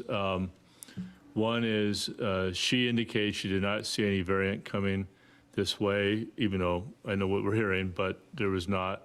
She continues to see a decline in the future. And two, best case, if the trend continues locally, with the Wake County trend continues, she thinks it'll be at the end of November. But again, but I just want to put that out there for what that's worth. So I'm sure they're going to report it out weekly, keep you informed. I'll try and keep up on it. You're sure what'll be the end of November? That's the numbers, the goal will be met, the numbers will meet. On the Okay. current trend analysis as of last week. So it could be dropped in a few weeks, is what you're saying. Yes. You know what, I've traveled to a couple of different states and I've gotten tested. And I've been in states, like, as you mentioned, Food Lion. Some stores you go into, you're right, nobody wears a mask. But some of these states where they're like a hotbed, everybody's wearing their mask. So it's just, I don't know. But what are the states doing to enforce it? Or those areas, those towns that you're in? Because here, nothing. You walk in, if you want to, you do. If you don't, you don't. But again, I only voted, well, no, I didn't only vote because, but it gives them the option and the strength behind them to say, it's mandated by the state, so you need to put on a mask. You know what, and I'm going to just say this, there are some businesses in Roseville who have still not opened up completely because of fear of somebody catching COVID out of their establishment and shutting them down. Yep. So this does give them that extra layer of protection as well. Put your mask on. Okay, I'm gonna end this. Well, we could talk about this all night. This is one of those things that you could. I mean, we could talk all night about it. But we made a decision and appreciate the board. I feel like listening to the comments and all. Y'all did your homework, and you didn't take it lightly and made a great stab at it. So appreciate that, board. Communications from the town attorney. Thank you, Mr. Mayor. The only thing is to note that I will bring back that ETJ report and the involvement of ETJs in the public process at an upcoming, probably a work session, unless you believe that needs to be addressed at a regular meeting, but I'll coordinate that with the manager. Yep, that'd be fine. Okay. Thank you. Thank you. Can that be shared publicly? So we cover a lot of stuff in these meetings, right? I don't know if I can hear me. We cover a lot of stuff, and I thought that was a great question that she posed, or he posed, about the ETJ. Because a lot of citizens don't understand the ETJ. I didn't understand the ETJ before I came on the board. So I would love to see us do maybe in our weekly blast, or if we send out a communication and we have a citizen ask a question like that, get that information out, because I know it's easy to say they can just look it up or call the town, but it's nice, a nice piece of public education. That certainly our is something that community. could be on the website, in the planning department particularly, where ETJ is where it is applicable. And if it makes sense, this also could be the next regular meeting attorney communication, so that you'll feel as though the attorney communication is worthwhile. But It's always worthwhile. It does pose a conflict, though, because the planning board members who are in the ETJ can now, really have a vote on everything. Whereas a citizen, I mean, they come in here, we're just hearing it out, but it is taken into consideration. But, even when it comes down to voting in an election, they're like, I can't vote in an election for Roseville because I'm county.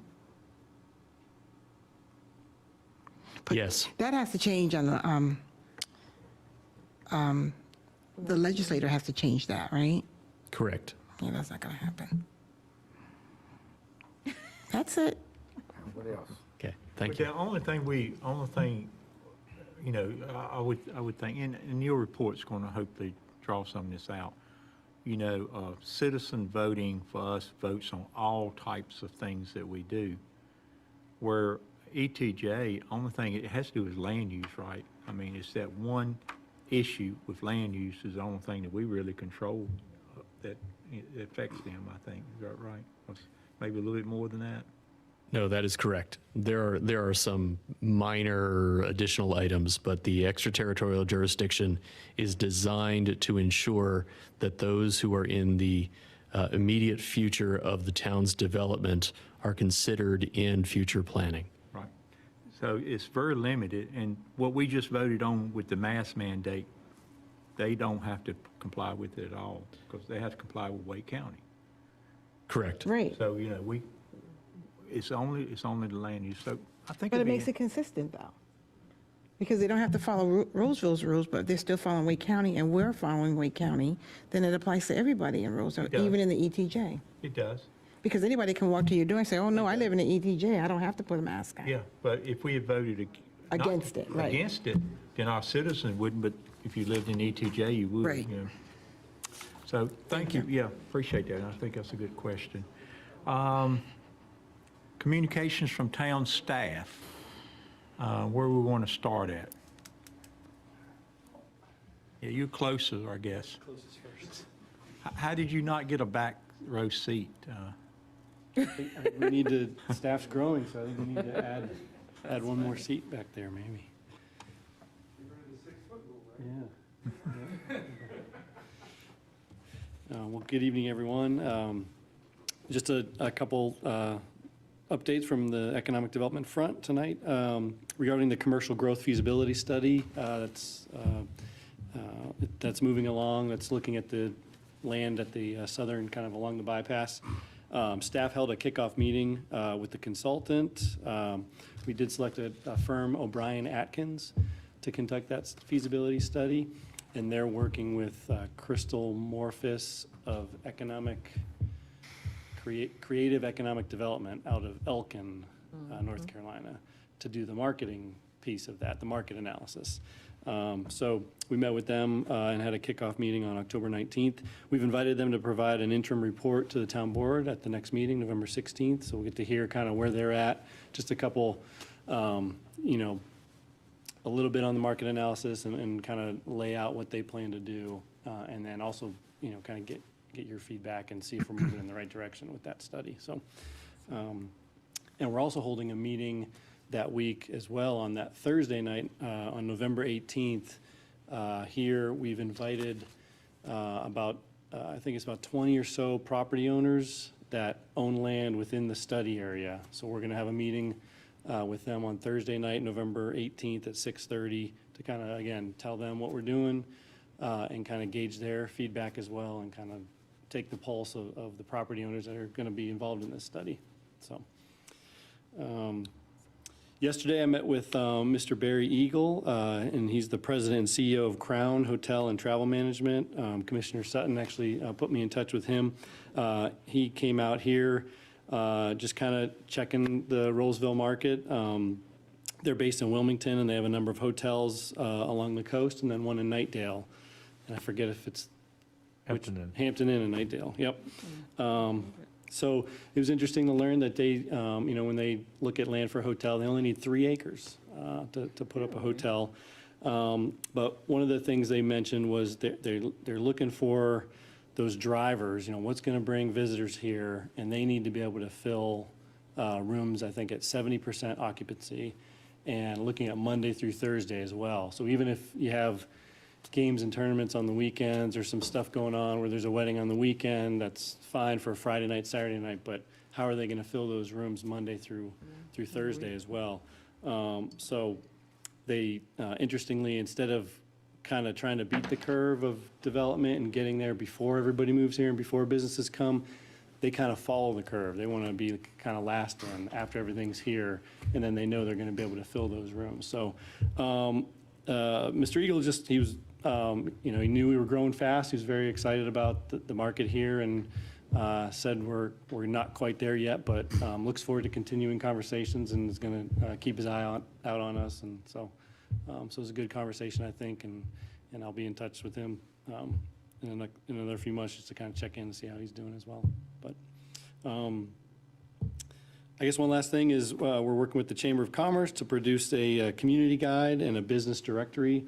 I believe there was one that went out in 2017-18, so this would be an update, something that would be available digitally and then in print form. And I'll let Rachel with the Chamber kind of share more on the progress on that when she gives her quarterly update. But I think that'll be a great opportunity for businesses in town to kind of advertise, and then also a guide for the community with a map and to kind of highlight the places and activities that Rolesville has to offer. So, Are they going to do it annually this year, or is it going to still be a couple of years? Yeah, I don't know. I'd have to ask Rachel if it's a 2-year thing or if we can do that annually. Whatever happened to our presence downtown? Remember, you were involved in that project. Is it I don't know what it's called, the Civic Center? What is it called? Yeah, it's Civic Center. Is it the Civic Center? I think you had like an exhibit there and everything. Yeah, we had an exhibit, yeah. It was a project that they were doing with all the municipalities. Right. And it wasn't a project that was meant to go on annually or, not no. ongoing. It was that particular time where they just wanted to try to connect all the municipalities okay. together. Gotcha, okay. It was nice, Yeah, it was. That was a nice little feature. I like it. Thank you. Thanks. Good job. Appreciate it. Next. Meredith, this is going to be fun. I hope so. Have you ever seen the show The Prophet with Marcus Lemonis? I don't know if you ever, I love that show. Prophet? It's a business show. He always talks about people, process, and product. So I came up with a people, a process, and a product update for tonight.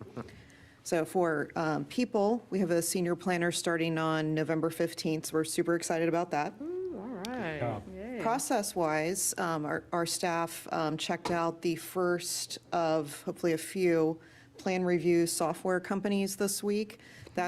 Once we get that in place, it's going to really bring a high level of efficiency to some of the work we do. So I'm also excited about that. And then for product, I have time blocked off on my calendar for Monday and Tuesday to work on the LDO Round 1 amendments, so I can get those to Dave Neal in time to review them before it's time to take them to the planning board and bring them back to you. And I'll add my own planning. Staff also this week met with Campo staff to look at the draft 2050 Metropolitan Transportation Plan. It's the regional transportation plan. I'm sure you've looked at that, Mayor Curran. And we have until December 8th to make any comments on that.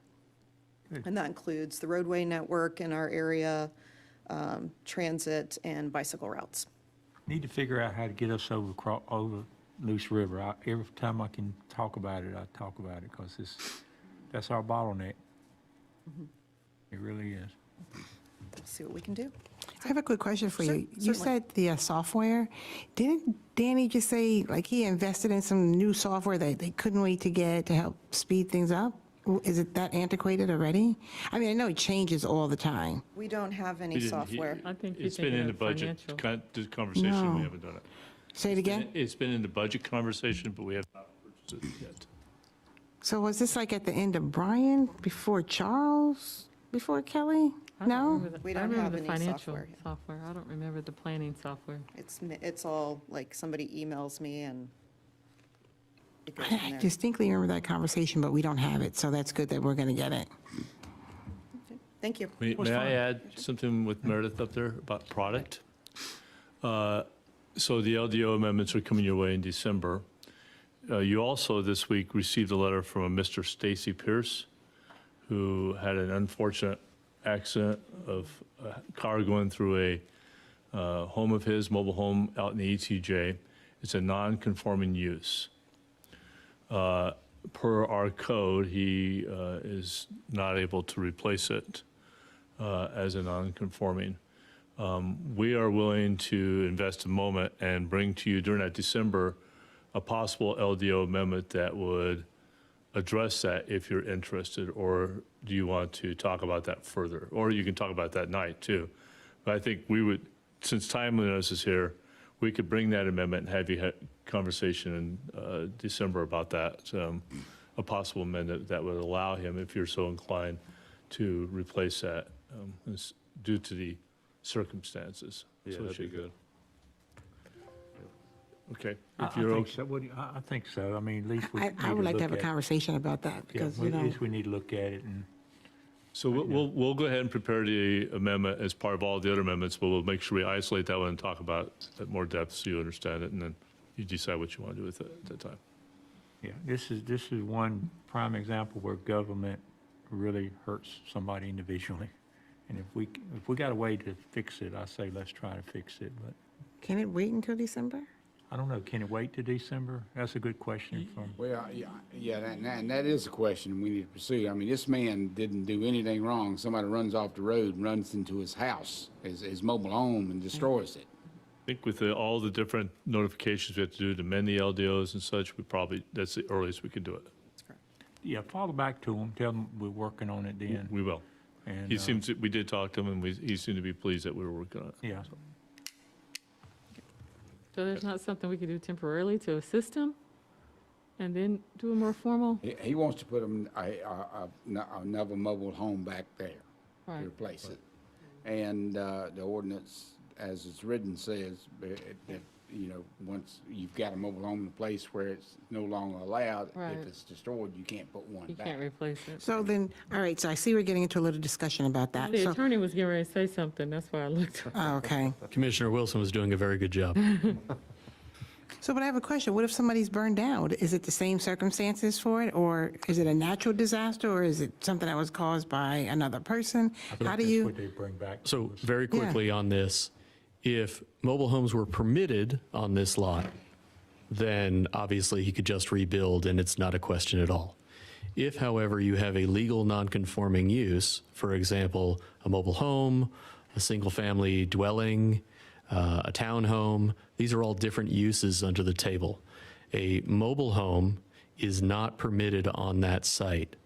And further, mobile homes are not listed among the sort of structures that can be restored, well, they cannot be replaced if they are destroyed, if they are non-conforming.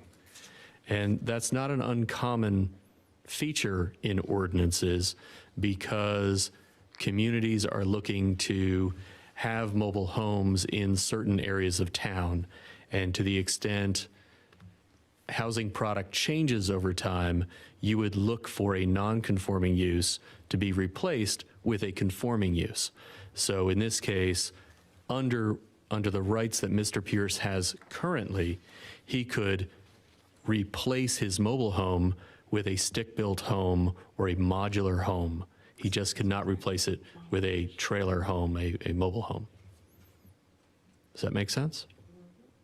It makes sense, but Can he will have you a one-time craft this variance? up? Do we have any options to that? Use variances are not permitted under North Carolina law.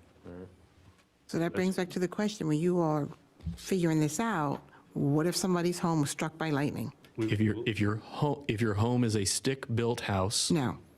then you could. No. I'm sorry to cut you off. I do apologize. But I'm saying, if you have a mobile home and it's struck by lightning, or it burns down, or somebody crashes into it, will they all be falling under the same category? In this case, yes. It would only apply in a situation where the zoning district does not permit mobile homes. So it would then? Well, Right, we would what you assume that say. most of the mobile homes in the jurisdiction are located in districts where mobile homes are permitted. This gentleman happens to have a home in a district where mobile homes are not permitted. So the ordinance must have come after the mobile home was there. Correct, which is what makes it a legal, non-conforming use. Right. Actually, the ETJ came after the home was there, because Gotcha. if he wasn't in the ETJ, he could replace it, my understanding, right? I believe that is correct, but I have not looked at what the county zoning would require. So what was the purpose of saying, if something happens to the mobile home, like whatever it says, that you have to rebuild it with a stick home? What was the purpose of that? Trying to get rid of mobile homes? Perhaps I was not with the town at the time the Has to be ordinance taken was into written. consideration as well. Like, what is the reason behind saying no? It is often the case that mobile homes are limited to certain districts. Correct. They are often not treated as generously as stick-built homes or modular homes. Because of that, they enjoy certain statutory protections against discrimination. This is not one of those cases. So one could imagine a prior board 5, 10, 50 years ago deciding we should allow mobile homes to remain where they are, but over time, as they age out and run down, because they are essentially DMV-regulated vehicles, they would be, over time, replaced with stick-built or modular homes, which, for example, might bring more tax base to the town, might be more permanent. You can imagine that sort of public policy decision having been made at that time. How many mobile homes are in that area? Well, we don't know that yet. Oh, there's a lot then, huh? So will we discuss this at our work session, or will this be for December? The manager has proposed bringing it back with the other LDO text amendment proposals. In December? Yes. Or works, okay, December, okay. With the decision made so that people can move forward. We'll show you the amendment and how you can amend it, so that would allow that to happen. That's what I was. Okay, so you say we would allow it, so it sounds like a decision has already been made. We won't, the board will make that You decision. make the decision. Oh, okay, They'll just bring your language. okay. Thank you. Thank you, Meredith. Appreciate it. Thanks, Meredith. Meredith's still up. She's ready to go. Hey, Chief, Good afternoon, or good evening. good job on your hires. Night. Getting late. 10 o'clock.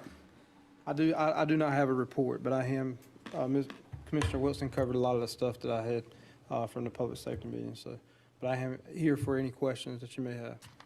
I do have a question. Yes, ma'am. I remember from some years ago when Chief Langston was here, he mentioned that when we reach a threshold of like 10,000, that there was certain diversity reporting that was required.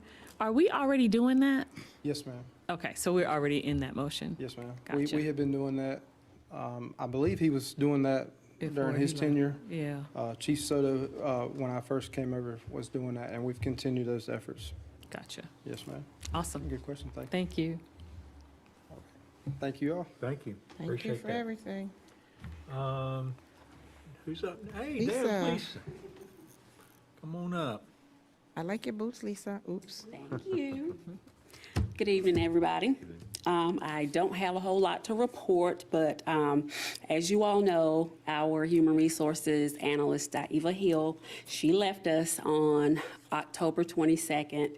I do not have any immediate plans to replace her.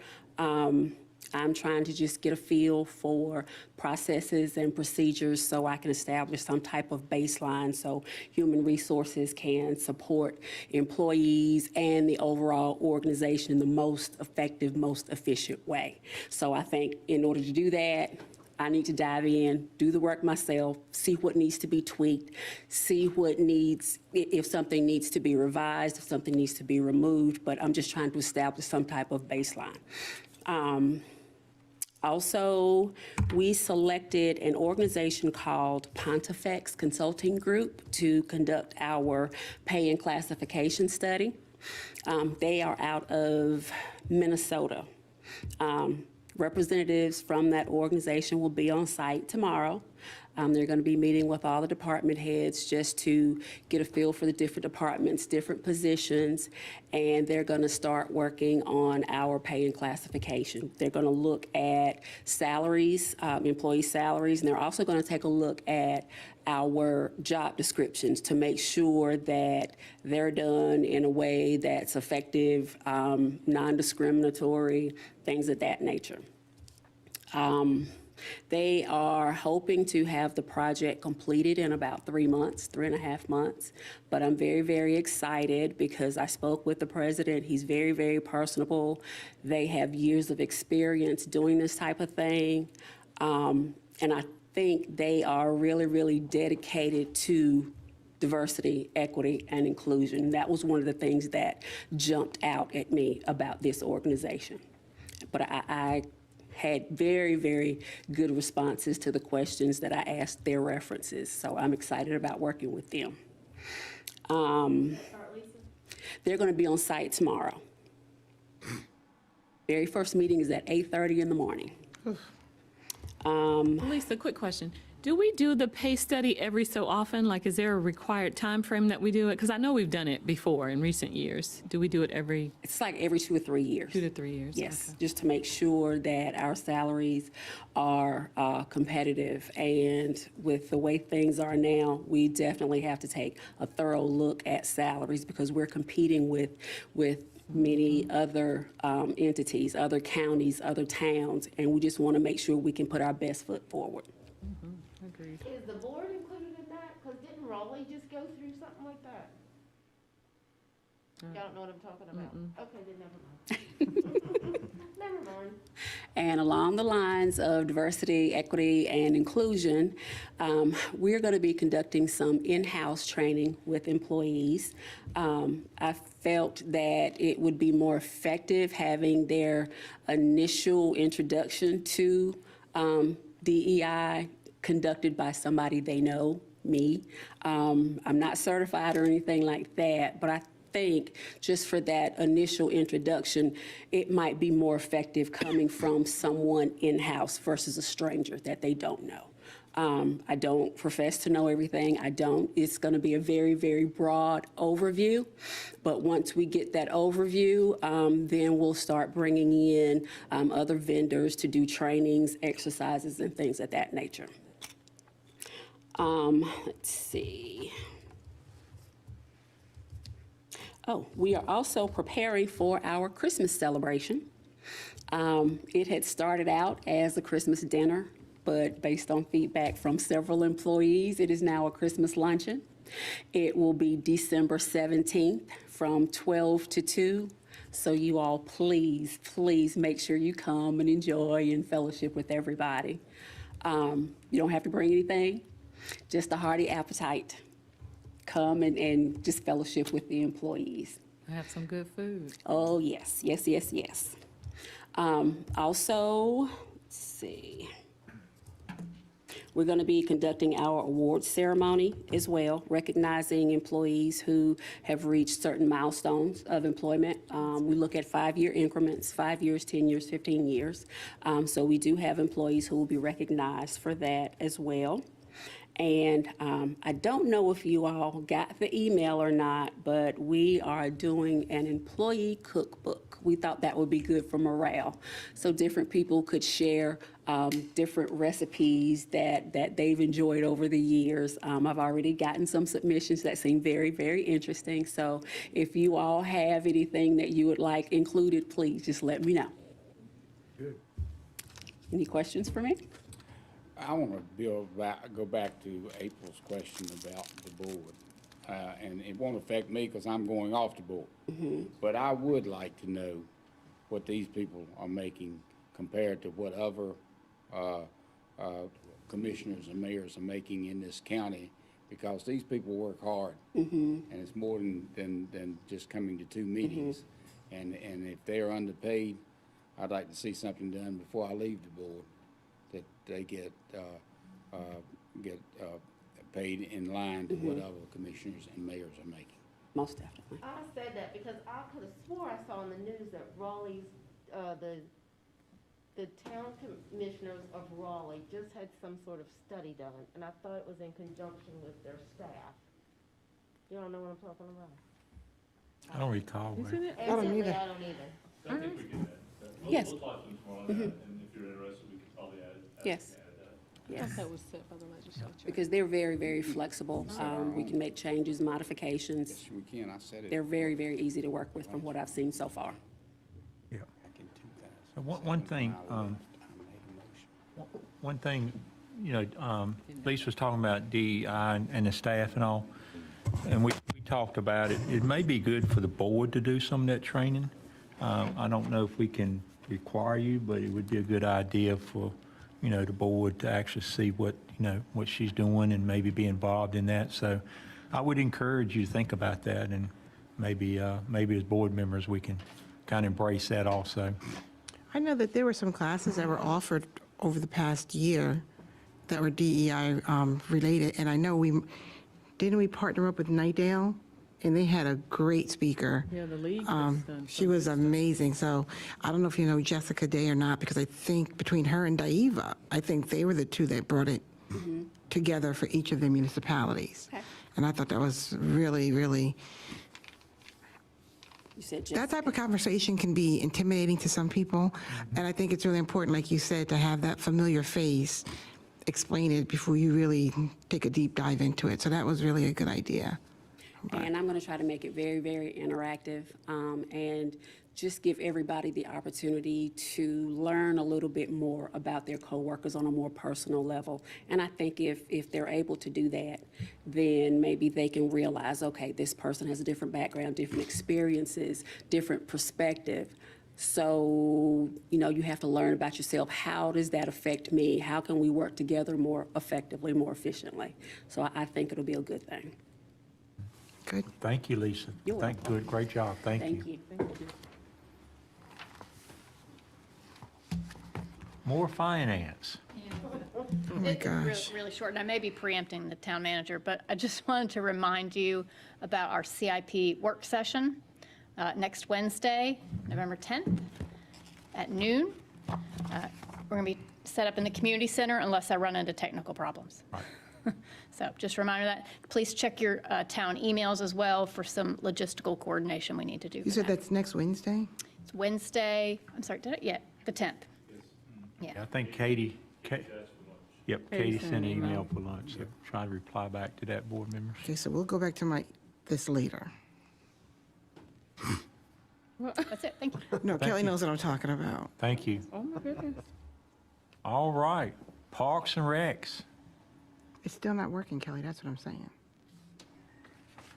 I will say, JG, before we get started, I thought the Fall Fest was great. Oh, yeah, and, that was great. we hadn't done something in 18 months or more, so good job on that, good coordination and logistics and all.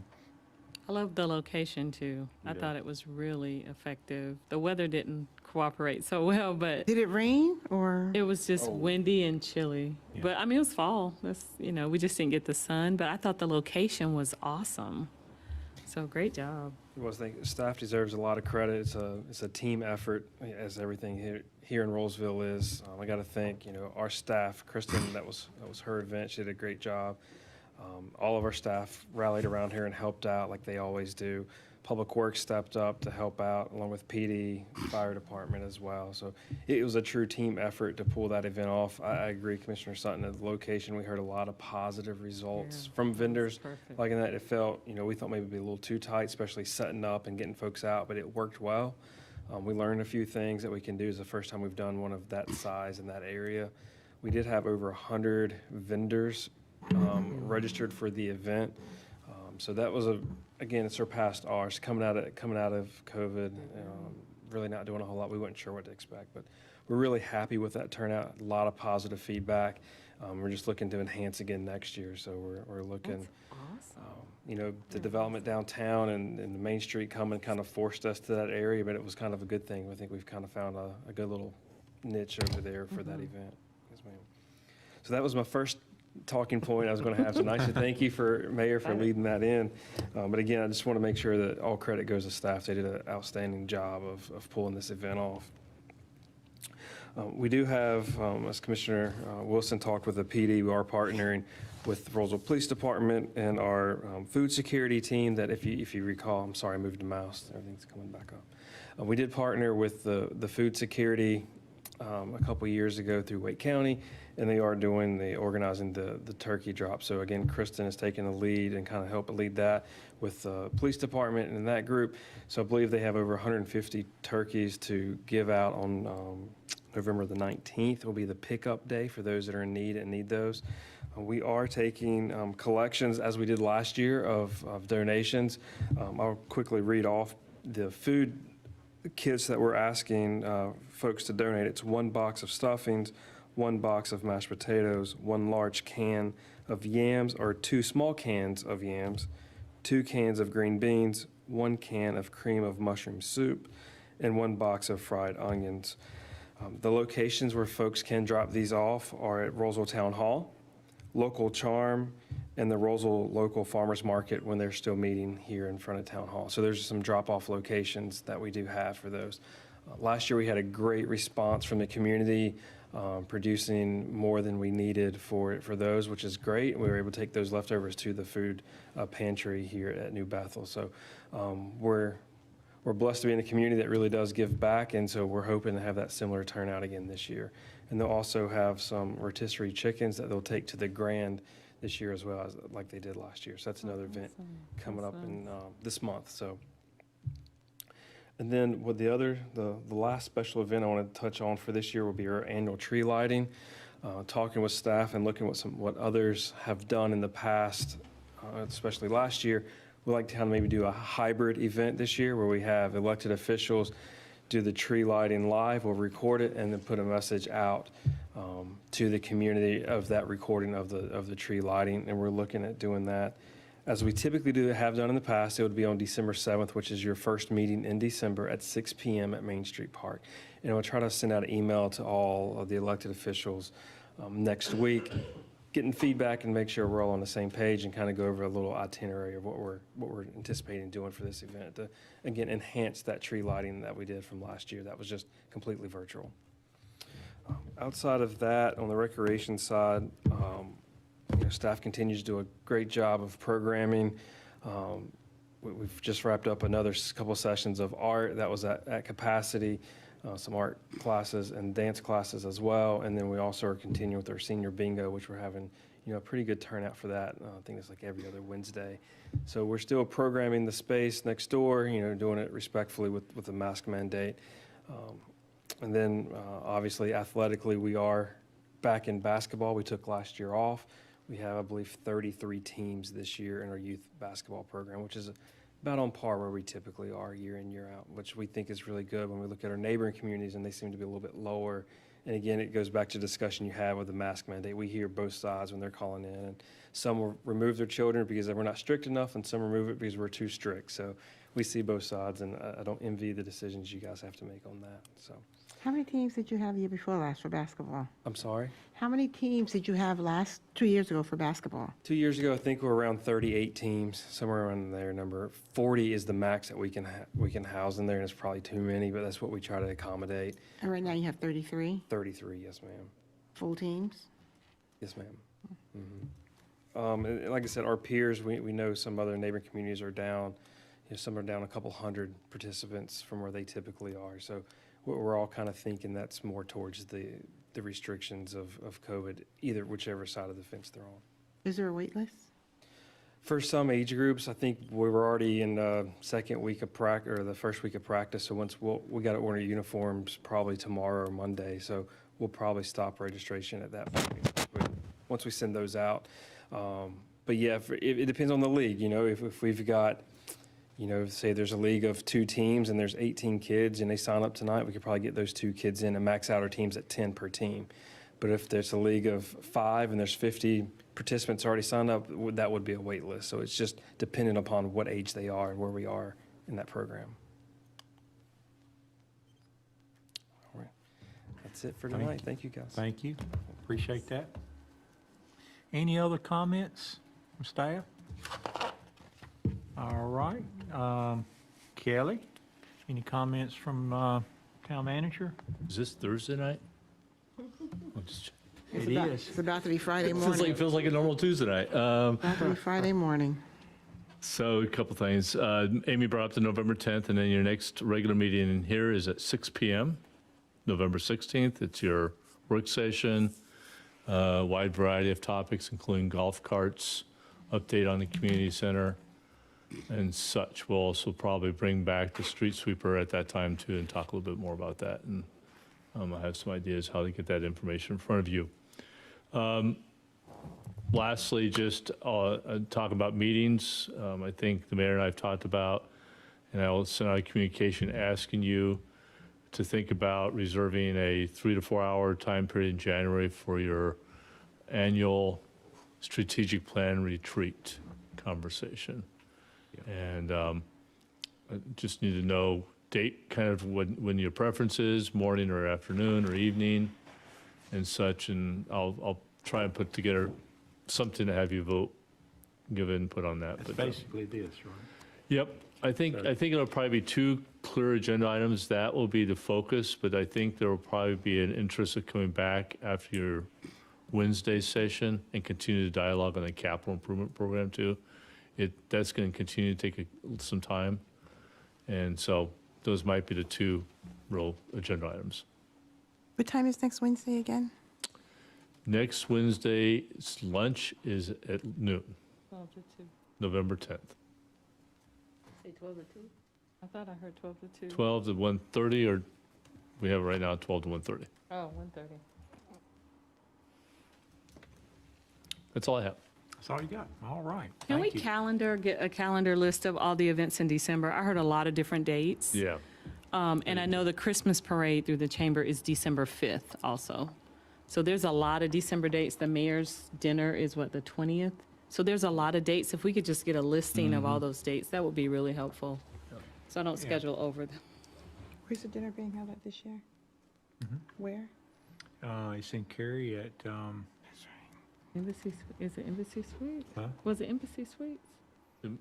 well, The mayor's dinner, is it Embassy Suites? yeah, that's right. It is. It is. Did that email already come out to us?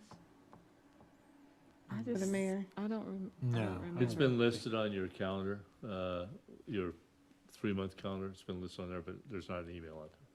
I Okay. don't think So so. not We yet. got to get one out. We need to talk about that too. I would love to, I know Robin is out, but I would love to get a, what do you want to call it, a little flyer type email out. It'd be nice to have it before the mayor's meeting, the 3rd Monday of this month, so they can see it. So what is it? You're not the host this year, are you? I am. Oh, that's right. That's why I asked that. Okay. That's why need Robin to help her with it. So, get a look at building a little flyer that we can send to everybody. Okay. Brush up on your jokes, Ronnie. You know. I get some lessons from Meredith. She makes it fun.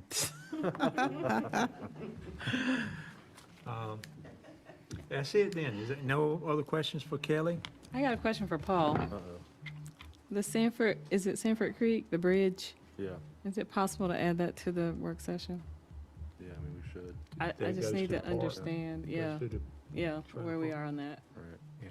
I'd like the Didn't whole that come board up to like hear it. 6 years ago Right. initially, before we even got on the board? It was an issue? Oh, I don't know. I think it was for a while. It's been on my thing for at least 3.5 years, It probably. was 6 years ago, I remember right when maybe you had just gotten on the board. Okay, thank That's you. it. That's all I Thank you, got. Paul. All right, just a couple comments, and we're going to adjourn Veterans Day, the 11th. I think we got an event planned for 11 a.m. It won't, the Veterans little memorial spot is closed, so I think it's planned to be here at Town Hall. Do you know, Kelly? I do not know. Yeah, don't we have a flag out here? Yes. I think we're just going to meet here in front of Town Hall for that. But it is 11th, Thursday, that's a Thursday. Actually, next Thursday, right? Yeah, next Thursday. It's at 11 o'clock. Mm-hmm. Yep. And it's hosted by the Garden Club again. They kind of host it every year, so it's not hosted by the town. So mark that on your calendars. I think the Masons event is this Friday or tomorrow. Is it not tomorrow? Yeah, it's tomorrow. Yeah, so, I can what time it encourage you if you like, it's fish, right? Yep. If you like Where's it going fish. to be held down? Masonic 401? Lodge Masonic. up here. Yeah, it's near the church, right? Yeah, right across from Roseville Baptist. Okay. Yep. Pulley Street. Yeah. So, yeah. Okay. But if Good only. you like fish, that's a good organization. I've never been part of it, but I know living in Oxford, they did a lot of They work at the decide? orphanages and stuff, so tomorrow. it's a good organization, I think. Last item, mayor show, next Thursday at 7 o'clock. Going to have Terry Marcel Little from the Little Museum. If y'all know Terry, she's always got something to talk about, so that's going to be an entertaining few minutes there, so if you can tune in. Just tomorrow? It's a week from tonight, Okay. next Thursday, 7. And then also as a guest have Mike Reynolds. Y'all have met him. It's been 2 years ago. Mike Reynolds was the main person in the Point development. And, that's been, nothing happened for 2 years. So I'm going to bring him on, kind of talk about that. Talk about, is it really going to start up? I think I've seen some equipment over there. So talk about some of the things that maybe talk about greenways. So they get the greenways right in the middle of the hub there. So talk about that a little bit. And y'all feel free to call in, ask questions, type in questions or whatever, because I think that's going to be started. So that should be a pretty interesting show. So hope you guys can tune in on that. And with that, any closing comments for anybody? Oh, I just want to give a shout out to the chamber, the candidates forum. Yeah. That takes a lot to pull off. So, we're in a small town, and I've watched some other candidate forums. I thought Rachel and the team at the chamber did a great job. And I shared that link with a lot of people so that they could see who they were voting for. So good job, chamber, on that. Did you like it? Did you like doing it that way? And it was safe. They did it virtually, and virtual's Yeah. tough sometimes. And since you brought that up, I would give a shout out also to the candidates. Oh, well, yeah. I think all the candidates were extremely good, and they all worked extremely hard. So I just give a shout out. I don't think we had a bad candidate in the bunch of 5. So I just give a shout out for all of them and everything that took place there. So congratulations for the winners. But I think it's hard to say there's any losers because everybody got a lot of votes. It wasn't a low voter in the bunch. Yeah, So congratulations, Roseville, for showing up to vote. that's right. So good job, everybody. And with that, I'm going to end on a positive note and adjourn this meeting.